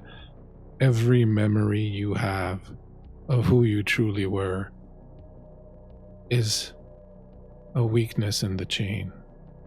The more you remember who you are, the less you will keep control of who you have become. And as your control slips, and as your fingers weakened in their hold, I will be there, and I will be ready. And when I leave here, whatever torment you endured in oblivion will be nothing compared to what I will do to you. I am Cappadocian. I am a master of death. And you, my vile little friend, are dead.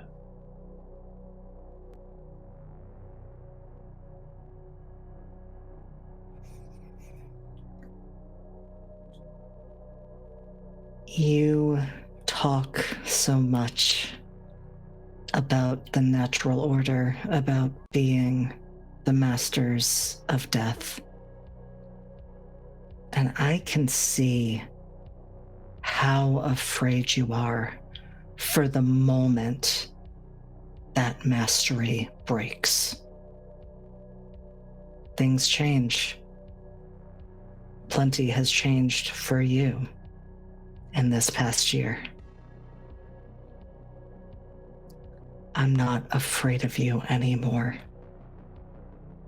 And I think you underestimate what I am becoming and what that means for your precious hold over the realm of the dead.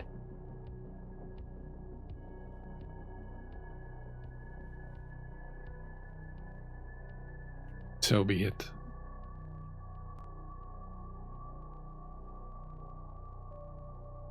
Time shall tell. Which of us will be the true master of death? Here's the thing. I have centuries of practice. You have a year and a half, perhaps. You do not deserve to sit at the adult's table, pup.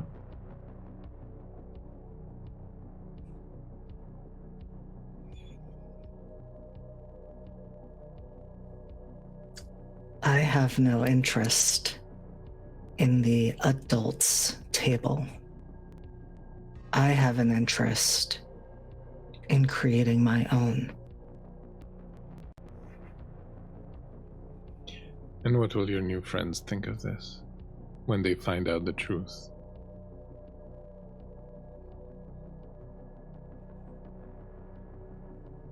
I suppose we'll find out what they think. Though, I imagine they may be a bit more open-minded than you.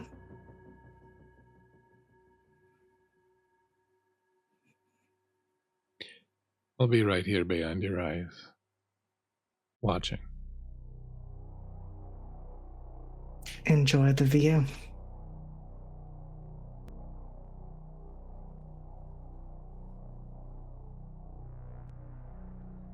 In a different, yet not completely different darkness. Thank you, Raiders, for coming in, seeing us be all sorts of wicked evil. We appreciate you. Charm Fantasy, thank you so much for coming in to our little vampire game. In a different darkness, different yet not so different, Margot. You turn, and to your unending disappointment, I don't have a photo for your sire because a lot of crap happened and I didn't have time, but we'll have one for next game, promise.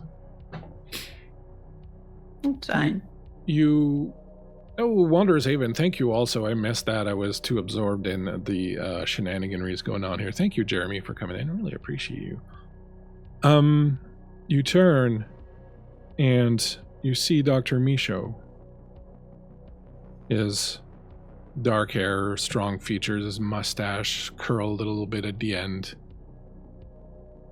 Little white coat over his suit. Comes around the desk. Well, do you mind if I call you Margot? Or would you prefer Mrs. Bernier? Margot's eyes are wide looking at this man. It is so girlish. It's almost painful. It's a far cry from what we know Margot to be, and she hesitates. Margot is just fine. Thank you very much. Excellent, excellent. You may call me Dr. Michaud. I read here that your husband suspects hysteria. That is so terrible. It's quite a wonder. And so many women are afflicted by this. Tell me, what got you in trouble? Was it your feisty spirit, your sharp wit, your intellect? What made your husband decide that you needed to come here to see me? I don't know. I don't know what I did wrong. I thought that I was helping his reputation. Well, Margot, let me tell you what you did wrong. You did nothing wrong. Unfortunately, the men of our society have not the capacity to accept that those of the fairer sex can be as witty, as smart, as capable, sometimes even more so than they can. You have simply stumbled, unfortunately, in the wrong era. I predict that a few years from now, things will start being different, start being better. Fortunately for now, you're stuck here, but I'm sure you understand that. You're very smart. I just like to read the paper. Well, that's a good start. Do you know what you're here for? Do you know what it is that we do here? I've heard stories. There are several methods that are used. Electroshock therapy, cold baths, isolation, various other tricks. And if all else fails, then there's a little operation that we can do. A little operation that simply removes the part of your brain that is problematic. But you don't want that, do you? No, I quite like my brain intact as it is, and she sort of gives this nervous laugh. Well, I quite like your brain too, Margot. That is what they do here. That's not what I do here. Now, it is unfortunate that it is not given to me to help everyone who comes through these doors. I have to be selective. There are rules. However, I think that what you have to offer, what you bring to the table, is very intriguing to me. And if you accept, and it is your choice, if you accept, I would like to sign you up for a special experiment. One where we will see just how smart and driven and dedicated you can be.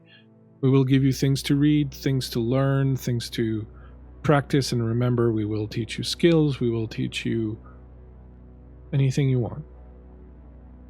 And if you prove to be as, well, capable as I think you can be, then I might have even more interesting propositions for you. Like what?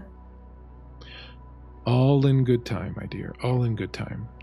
My first question would be, would you be interested then in this experiment of mine? If I participate, you won't. She has a moment where she hesitates with the word. No. I wouldn't dream of it. I think I would like that very much, Dr. Michaud. Perfect. My second question is, are you afraid of the dark? And as he says that, you find yourself, Margot, plunged back into the darkness, the emptiness of the void. You've become you again, these memories flashing by. In the deep darkness around you, you feel a presence. It is not unlike that of Dr. Michaud, or at least it feels as comforting as Dr. Michaud's presence was. You look up and very slowly, the darkness in front of you takes on a form and a face appears in it.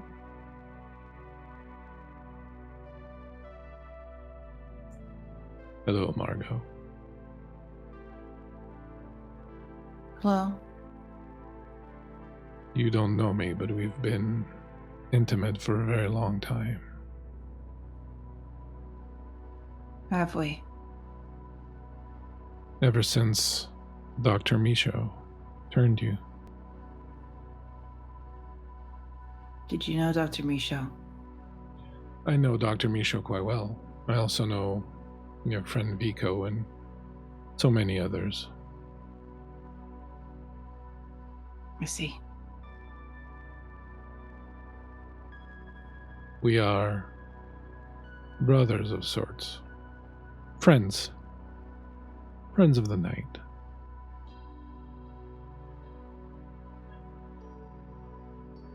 My name is Apollyon. I've been here for a very, very long time. I seldom leave the darkness now. It is where I feel most comfortable. From here I can travel everywhere where there are shadows and shades and darkness. It makes it easy to reach out to those I call my friends.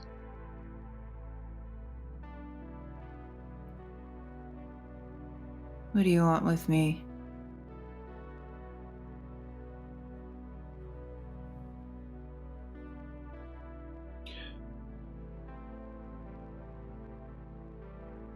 There are things happening in the world that threaten all of our kind and, well, if we're to be honest, all other kinds. For a long time, our people were hidden amongst the Sabbat. And now that the Sabbat is becoming nothing but wisps of memory, it is time for us to get back in touch with who we really are and where we come from, which is the dark, so that we may be better prepared when the old ones who have awoken come for us. Mm-hmm. Vico can tell you more and teach you certain things if you wish. The object is simply to become even more familiar with the shadows and the darkness, the void. You will find here a home. You will find here a place of comfort. You will find here power. Power to do what you need to do. I'm not unaware of your mission. I've watched you from the shadows, night after night after night.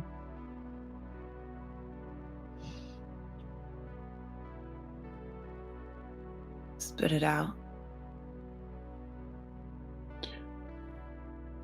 I want nothing except to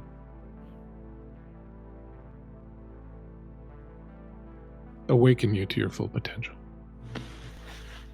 I don't need anything. We are friends. Oh, we're friends. All those of the La Sombra blood. Those who listen to the darkness, those who are not afraid to delve deeper, to make a friend of it. Many of our blood use darkness, but do not befriend it.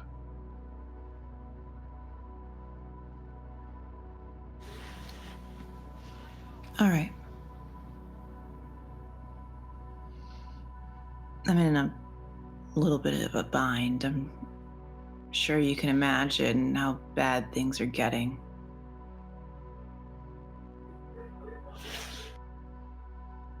Wouldn't it be great to have friends then? Yeah, I guess so. Sure would. Well then, what are friends if you can't reach them? From the moment you step away from here, simply whisper the name of one of your friends of the night in your hand. Put your hand in shadows and open it, and your message will reach them. And they will be able to reach you. It is the first step Vigo can teach you. And you can come back here anytime and talk with me or simply sit and contemplate. This is yours now. This little plot of darkness. Yours and only yours. You can bring people here, but they can't come here without you.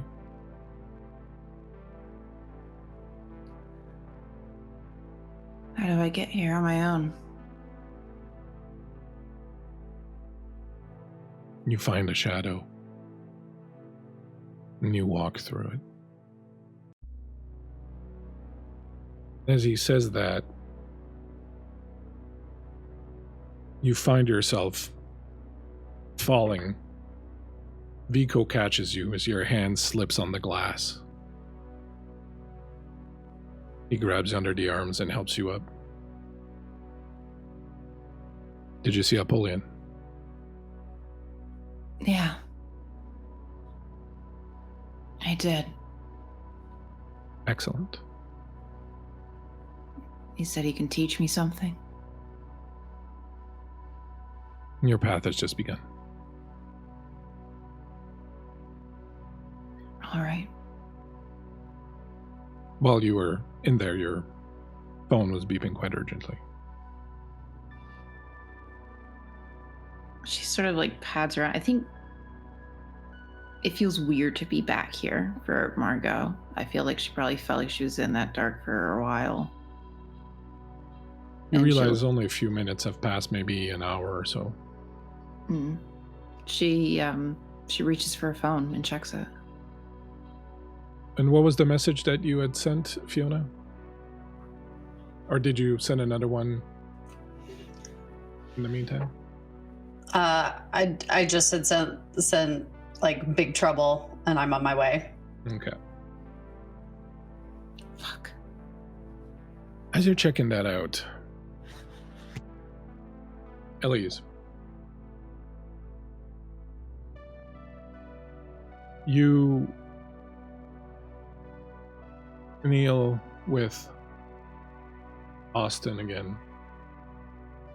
You were telling him a story about meeting Fletcher. How Fletcher followed you in your work for a very long time and eventually came to your gallery,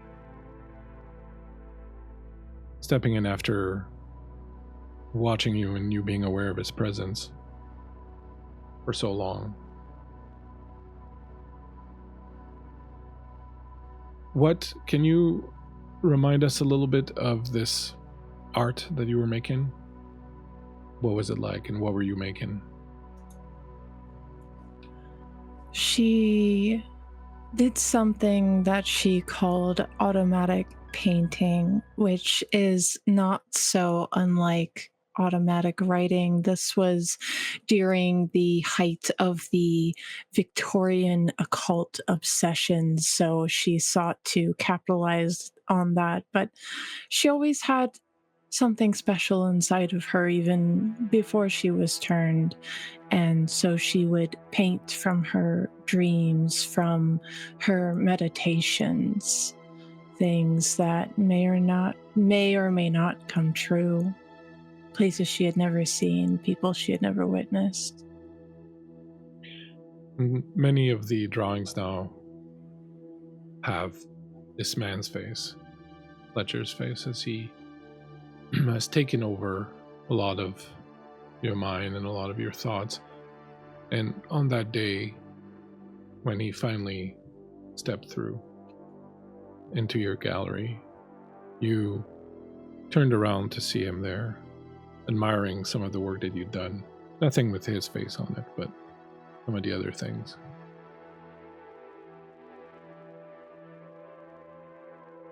You're quite talented. Thank you.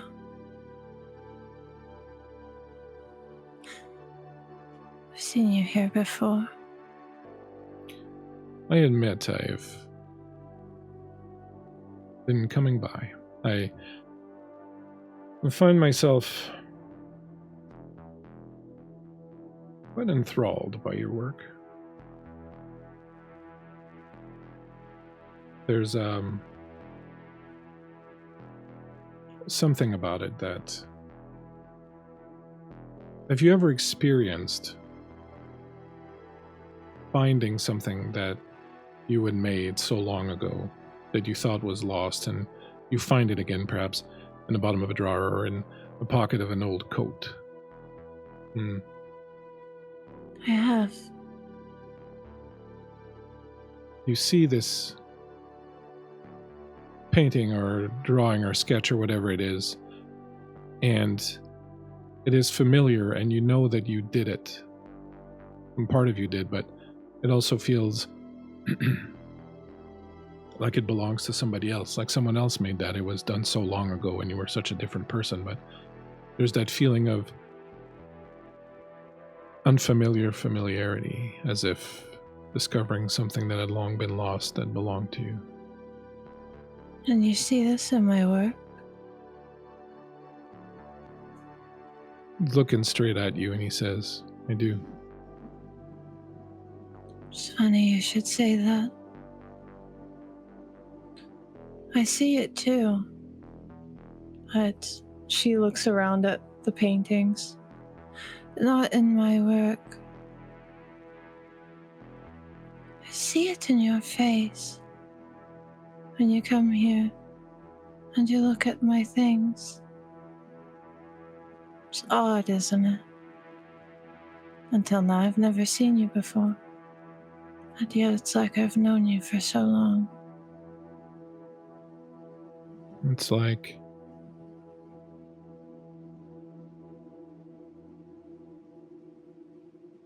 opening a door in your house and finding that you've been living in only half of it.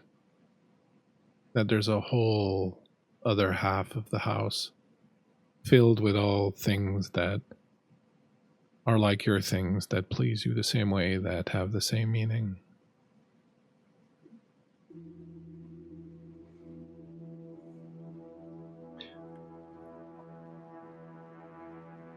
I was wondering, I'm a bit of an artist myself, not quite at the level that you are. But I was wondering if you would do me the honor of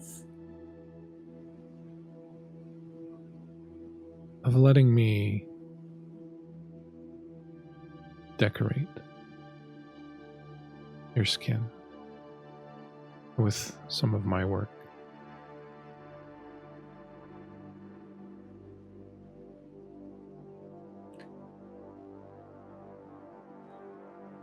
I think she blushes slightly at this. I think I would be very honored at this.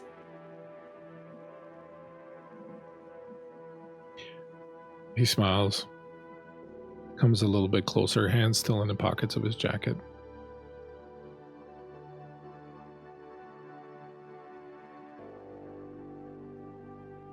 I can think of no greater canvas in the world.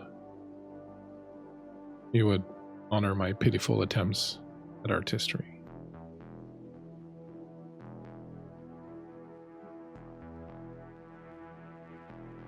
Can I show you something? Please. She's gonna lead him to the back of her studio, to the little room that she works in when no one's there.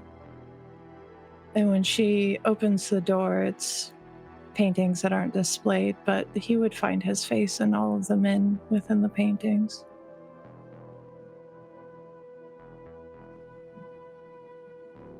You're truly talented to make such great art of such a poor subject. You've at least gotten my broken nose correctly. Perhaps you'll tell me the story some days.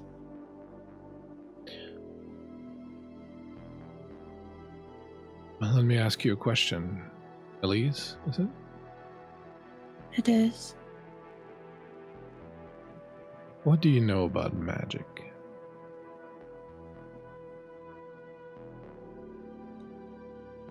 I feel that it's all around us. I feel that it's in the air we breathe and the ground we walk on. But I'm a child in that subject. I know books, fairy tales, and the spiritualists.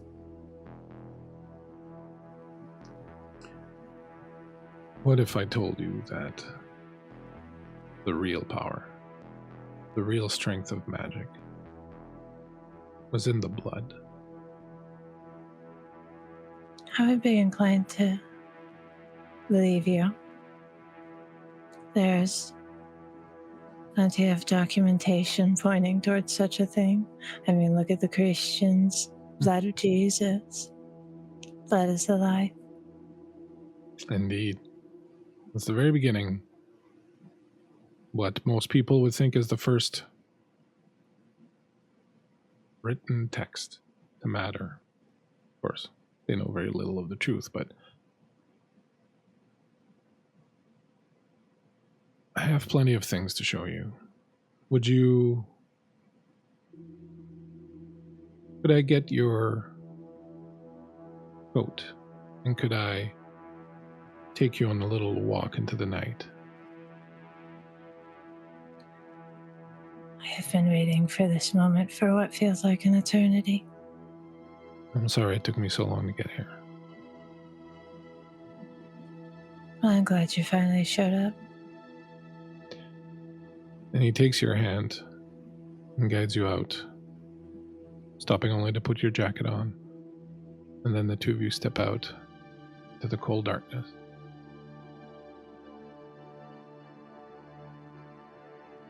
Meanwhile,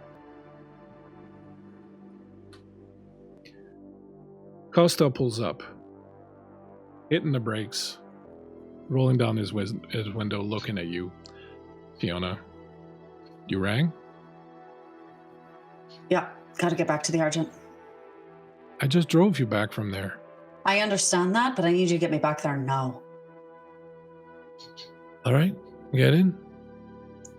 Before I get in, like, hands on the hood of the car, or on the roof of the car, I turn to Bruno and go, Bruno, tap me when everybody's safe. Will do, Wolf. You stay Don't safe fuck too. it up. You stay safe too. They're going to be out there looking for you. Right. Thanks. She softens just slightly with him and gets in the car. What's everybody okay? Everybody safe? Yeah, no, it's a fucking just, full goddamn fire on my office building as she's like pulling up her phone and playing the video, like setting it on the dash while he's driving. You know anything about that? I don't even know who that is. I've never seen them before. I've never seen them. You don't know Quick them? little bunny rabbit. Yeah. Well, if that video's running around, that's pretty bad news. Yeah, it's pretty bad fucking news. I don't even know who fucking sent this, but I'm guessing it's the same fucking people who sent the original one. So they've got eyes on shit. Goes all the way to the fucking top. I know. I've said that before. Yeah, So, I know. what- Well, what doubly now? worse because the fucking prince wants to see me now. Oh. Prince Max is fine. He's a little weird. Yeah, he's a fucking nutter. Just because he wears a crown made from coat hangers? Yeah. Not a reason for saying someone's weird. All right, whatever, man. Just fucking drive, would you? What's happening at the Argent? What am I walking into? Probably a fucking scrap would be my guess. Whatever happened here, and like gesturing with the thumb over the shoulder. Presumably, this building is like the fire's being put out, but it's still smoking, and there's still emergency crews around. She's like, whatever's happening here could very well be happening at the Argent. So I'd like to go save my mate because she's there with some really fucking weird people having fucking blood orgies, and like, there's one of them I don't trust. That's for sure. You call me for this, but not for the blood orgy? I'm a little disappointed. You know what? Shut the fuck up. Reach under the dash there. There's a red light. Put it on the roof. I like your style. She reaches down and puts it up. There's no light when you reach down. Fuck you. She like reaches, doesn't feel anything, and just wham right on his arm. Ah! Jeez! Next time it'll be right in your pretty little teeth. God damn it. I don't think I can use that arm now. I'm fragile. Yeah, I can tell. So, buckle up, Buttercup, because it's gonna get fucking weird. You drive with all due haste towards the Argent. Meanwhile, inside, all three of you, Margot, Desmond, Elise, Spare is showing you something, Elise. He's got another bit of paper. He says, and all three of you are there, so you can see this. He says to you, there's power in numbers. Shell, as per his name, was obsessed with the number 3, and also the number 7, but whatever happened to him, however he met his end, I believe that his self, his soul, whatever you wish to call it, lived on, but fractured in 3 due to his obsession. His was a dream of what Montreal could be, and I believe it persists today. As he dreams, so his dreams infect the people of the city, touch their own dreams. If he has shattered in 3, perhaps whichever facet of him is most powerful affects dreams the most. If he dreams of death and decay, this city dies and decays. These 3 aspects might have survived in dreams. I have here the last of his papers that Miss Shaw did not get from me, and as he says this, he unfolds in front of you this old piece of parchment.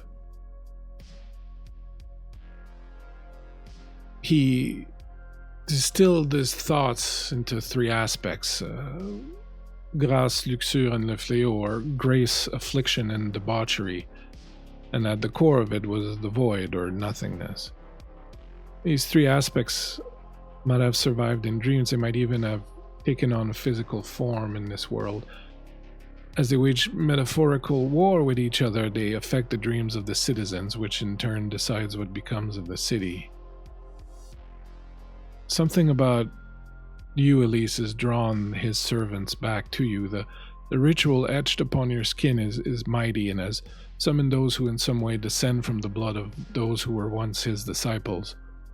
With their help, you might be able to contact the aspects, perhaps even bring them together or lay them to rest or choose one.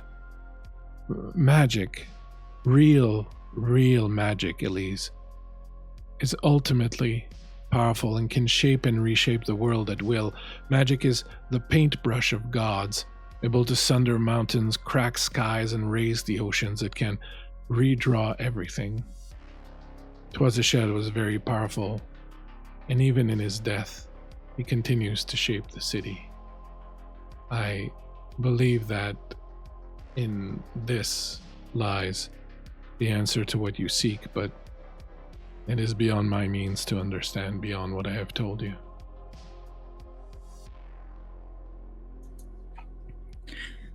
She takes this paper from him and looks over it very carefully. Does she understand any of the other writing on it, or? To a certain degree. It's going to take some time to read and kind of decipher. It's a mixture of French, Latin, ancient Greek, and it's kind of like a mishmash of a lot of these things. Desmond, as you see it, you've seen this before, and you're actually quite familiar with this. I'm going to let you decide what you want to do with that, but this is very, very familiar to you. You clearly remember watching him work these things out. I think Desmond would just start speaking those memories out loud, like looking at what they can see of the paper and pulling those memories back to recite what they remember from that time.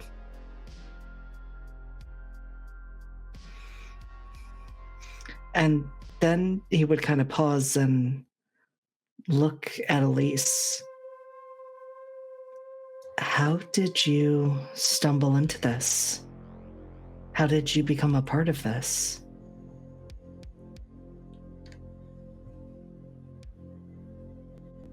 I am a seeker of knowledge. Fletcher and I. That's what we do.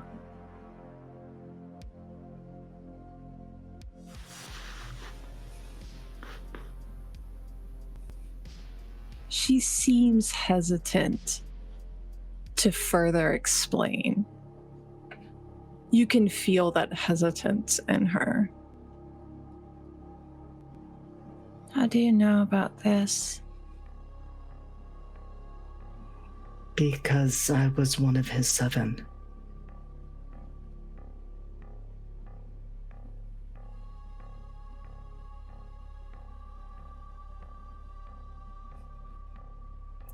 There were 7 of us, and we were there to represent, to be these aspects, to be these precepts, and I was passion. That was my role. That was what I embodied. Were you human then? Yes. Yes, I was.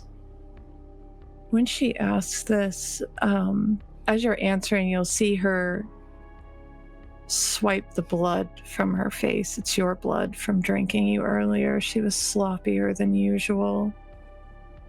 And she tastes it on her finger. I would like to use my blood sorcery, a taste for blood.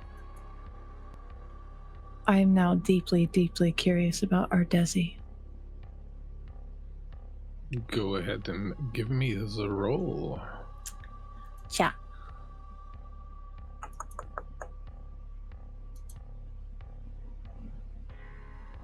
That is 2 successes.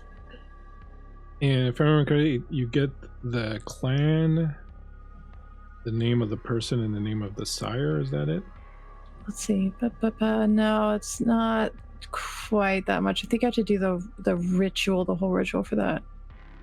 Can discern basic traits.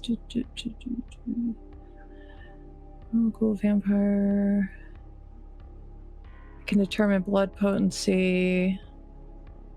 Can determine whether they've committed diablerie and the generation of the vampire. All right.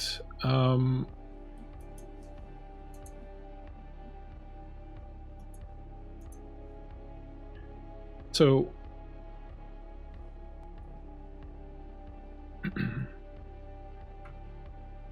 you get the bloodline is Cappadocian.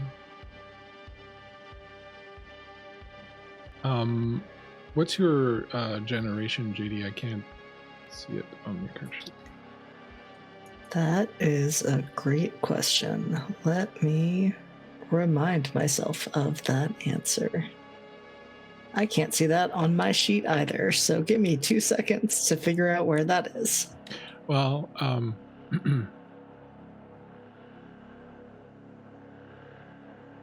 actually,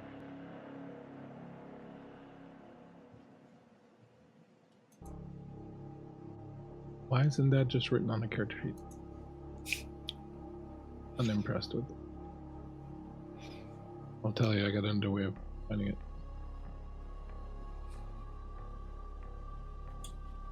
It's under concept and lore.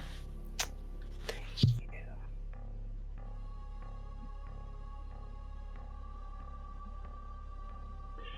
I can tell you, you are generation 7.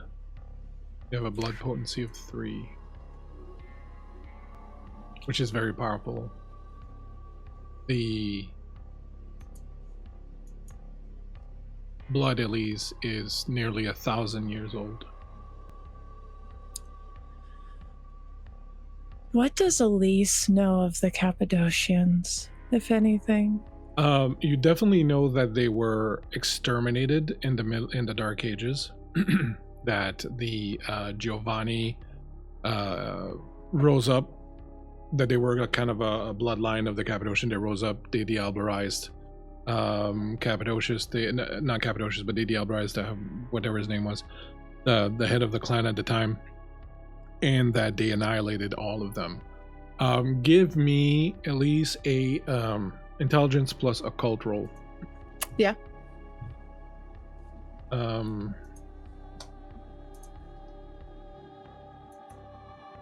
Actually, yeah, so yeah, give me that. That's where that works. Intelligence and occult. Oh. That's 2 successes, which is not great. I would like to use can I use a You can spend 2 night move to get 2 extra dice? Yeah, or you can spend a willpower to reroll up to 3 failures. I didn't. It's so weird. I didn't have. Well, I guess failure is anything that doesn't hit the. Anything that's not, basically, Yeah. If it's got just a little dot on it, it's a failure. Yeah. Okay. I'll do that.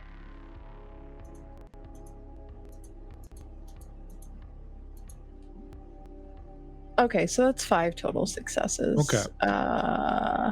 So. No spicy stuff in there. Nice.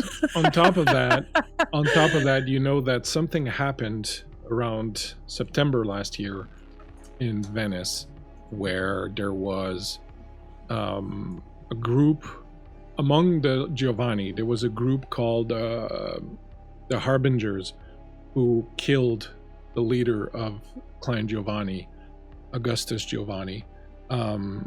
You know that from the ashes of that war, where most of the Giovanni now were slain, that a new clan arose who call themselves the Hecata, who are made up of these Harbingers, as well as the Samdi, the Lamias, and a couple of others. You know that the rumor is that the Harbingers are surviving Cappadocians. You also know that when this occurred about a few months ago in September, that some major event happened in the spirit world that broke the veil between the two worlds, and that since then there's been a proliferation of spirits and things like that around the world. Except in Montreal, it doesn't seem to have had much of an impact. But yeah, so what you would know about the Cappadocian is that they were apparently destroyed in the Dark Ages, and that these Harbingers that now in turn have destroyed the Giovannis are rumored to be surviving Cappadocians. Does Desmond have clothes on? Did you get dressed? Desmond does indeed have clothes on. He did take Fiona's words to heart. Just the Why do pants, I though. feel like Trousers. Elise has like not got the memo yet? Yeah, like, I think this she's is still all- naked. Yeah, still naked, covered in blood. Just She's naked, covered in blood. Yeah, this feels God damn it, Elise! You look like you were at a blood orgy. Wow. funny. You should say that. It was my birthday. I think Elise walks towards you. She's holding the papers loosely in one hand. They've kind of dropped to her side, and a bloodied hand comes up and touches your cheek, marking you with your own blood. You are very, very rare indeed. So many connections, so many mysteries around you. What was it like being around him, in his presence? What was he like? He was like nothing I can describe. It was magnetic. It was like feeling the heart of the universe and knowing that you were about to be a part of something incredible that would never happen again, and he was the one who was going to bring us there. Do you wish to feel that again? Does your More than heart still anything. yearn? Good. And I think she kisses you, if that's okay. Yeah. She presses her bloodied lips to yours. It's a very chaste kiss. Yeah, Desmond is receptive to it, and you, Elise, you have barely known him for 24 hours, and yet you can see that something has changed since the ritual. Something has unlocked. He is not just the confused, somewhat submissive seeming man that you met. He is coming into his own. You look radiant, Desmond. Aiden, my name is Aiden. Aiden. What's Margot doing at this? Margot, I think, has been watching the two of them very closely, but her eyes keep lingering to that pyramid on that paper. I think while they're sort of discussing between the two of them how rare Desmond, Aiden, whoever is, she's going and walking up to Elise, and she's snatching that paper out of her hand. And I think she's sort of studying it over. And her finger is drawn to that upside down black pyramid. As she looks up at you, Elise. As she flips the page around and holds it out to you. This has become a very big problem to me here. You've seen that? Yeah, Where? on some bodies that were left for me to find. Somebody who sees me as his shadow bride. Not sure what that's about. I'm Margot, by the way. Elise. Okay. Yeah. And you keep talking about the number 3? There was 23 and 3 bodies alive, kind of fugue state, wrapped in plastic. Any of this sound familiar to you at all? I think her eyes look to Aiden and then back to Margot. No, unfortunately. Perhaps with a bit of digging. I do have a way of finding out things, though, if you could take me there. I can't take you back to the bodies. They're being held. But I have somebody else you might be able to meet. Bring me to them, then. How do you feel about asylums for the insane? I imagine some people probably think I belong there. Sounds like a great field trip. And as you say that, I would need all 3 of you in the apartment to make me. Go ahead and make me wits and awareness rolls. Meanwhile, downstairs, Fiona, you pull up, and as you're driving to the Argent parking lot, you suddenly kind of stop, and you look over your shoulder, and you can see about a block down across the street a van just like the one that was in the video that you saw, with the symbol of Aegis on the side. Oh, fuck. Oh, shit. Yeah, what? Oh, fuck. Okay, what's going on? Those fucks, the government fucks, the ones who are causing all this fucking problem. There's a fucking van down the street. Okay, aren't they just a surveillance? No, thing? they're not surveillance. They fucking took out Bindu and they fucking took out Chantal. They fucking killed them. I got fucking video evidence of it. All right, you think they're spying on... hold on, let's just... The car pulls up, and you park, and... you step out of the car, and you're kind of like in this sort of underground parking thing, and the doors are there to the lobby of the hotel. You remember the last time you were here, there was just like that one person that was behind the counter, not the counter, but it's kind of lectern, and it was this kind of empty white lobby that had like music and sounds piping from somewhere else, but there was like almost nothing. And as you step up, you see there's no one behind the lectern. Fuck.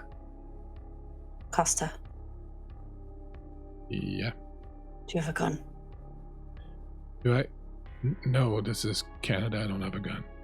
Jesus fucking Christ, you're useless. And I like lean over the edge of the desk to see if there's like an iPad or anything.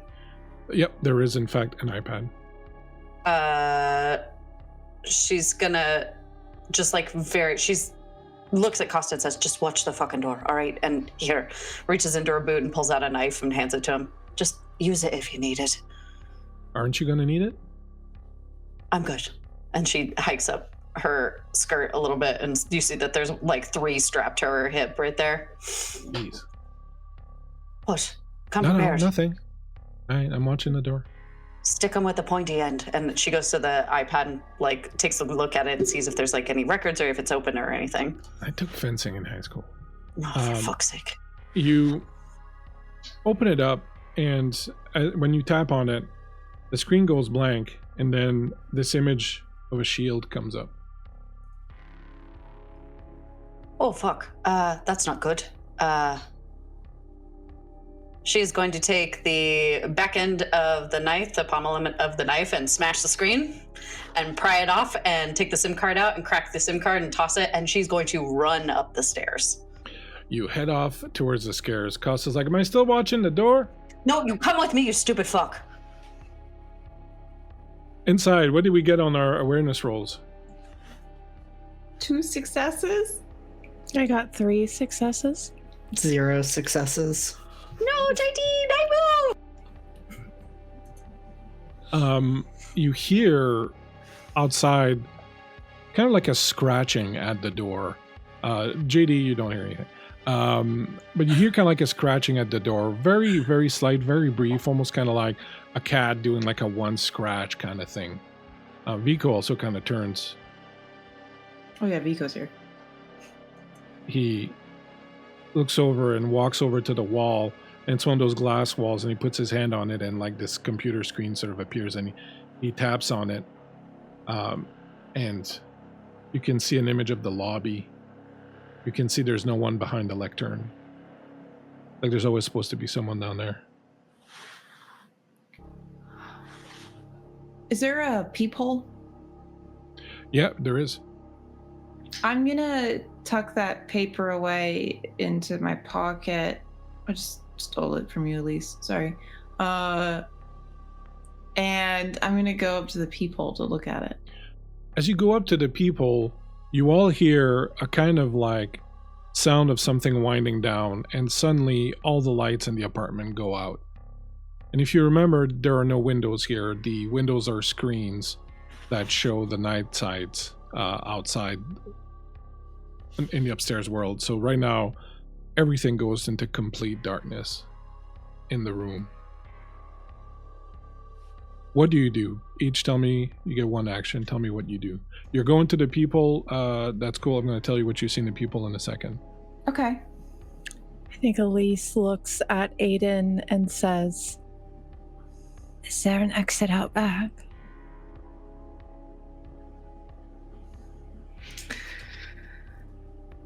You have no clue, Aiden, to be honest. Yeah, I don't think Aiden's gotten to see exactly that much of the space up to this point. I think for Aiden's part, I would like to use heightened senses to be able to see in the dark. Okay, heightened senses won't allow you to actually see full on in the dark, but it will definitely give you kind of an edge. So as Elise comes to you and asks you that, you start turning on your heightened senses, and you can hear an increased scratching sound. Now it sounds a bit more like a drill at the door. Elise, you feel Austin's hand kind of reach out to you and go, "What's going on, Elise? What's happening?" At the peephole, Margot, you put your eye to it, and you see a helmeted face with this glass, almost kind of like this multicolored. It's very strange. It's kind of like it looks almost like stained glass. It's like all these little kind of pebbly kind of things, and like there's like a rainbow of color all around it. Excellent. I think Margot smiles to herself as like she kind of feels the adrenaline running. And then she's going to step away towards Vico on the other side of the door. Is it an in-swinging door or an out-swinging door? It would be swinging towards the inside of the apartment, yes, like most apartment doors. I want to be on the side that the door would swing in, so I can be behind the door. Roger. If it opens. Fiona, You come barreling up the stairs. As you come up, you go up like 2 floors and you pause. And you know that right over you on the next landing, you can hear boots. There's someone there. She holds up a finger to her mouth and looks at Costa and says, He stops. "Mouths do not make a fucking sound." And very, very slowly creeps her way up the stairs. I do have cat's grace, so... Okay, excellent. You make it up and you kind of peek around the corner and you can see that image that I showed you earlier, this person in some fairly serious tactical gear. It's just Same one thing with person? the visor, like this kind of weird pebbly multicolored visor. It's just one person, and am I seeing this one person at the door? Presumably there are more. There's one person on the landing and then there's the door that goes onto the floor you're going to. There's only 3 floors in this. Oh. Okay, so presumably above table, I'm seeing the one on the landing and there's one at the door that we know of right now. Yeah. Great. Okay. So I am going to creep my way up and I am going to find a little split where the helmet and the neck piece don't fully meet. And I am going to Assassin's Creed that bitch whoosh, right in the neck. All right, no problem. You got cat's grace. You, with super natural agility and grace, you climb up and come up right behind him and sort of leap down on him. He barely has time to react as you push your blade right in there, and you find it very difficult to get in, and you realize they have what appears to be some kind of very tough but very flexible mesh armor around their necks. You push it in, he crumples to the ground, and then you hear a sharp crack, and you look up and you see 2 of them at the door in front of you, and they've moved, and you can see that from what you can figure, they've put some kind of shape charged in the door. In the landing door or in the apartment in the door to the apartment. Oh, okay. And as you look up, the charge goes with almost no sound, and you hear the door crack completely in 2. Inside the apartment, it's pitch black. Margot, you see the brief light as the door splits completely in half. Part of it falls down, and the other half that's on the hinges slowly kind of turns towards you. And that, my friends, is where we're going to end tonight's session. Just Fiona getting like a little quick sip in before. I don't know, we'll see. Tune in next week to find out. Damn it. And there, my friends. That is tonight's Demimonde action, as all the secrets have been revealed and Aegis is on the case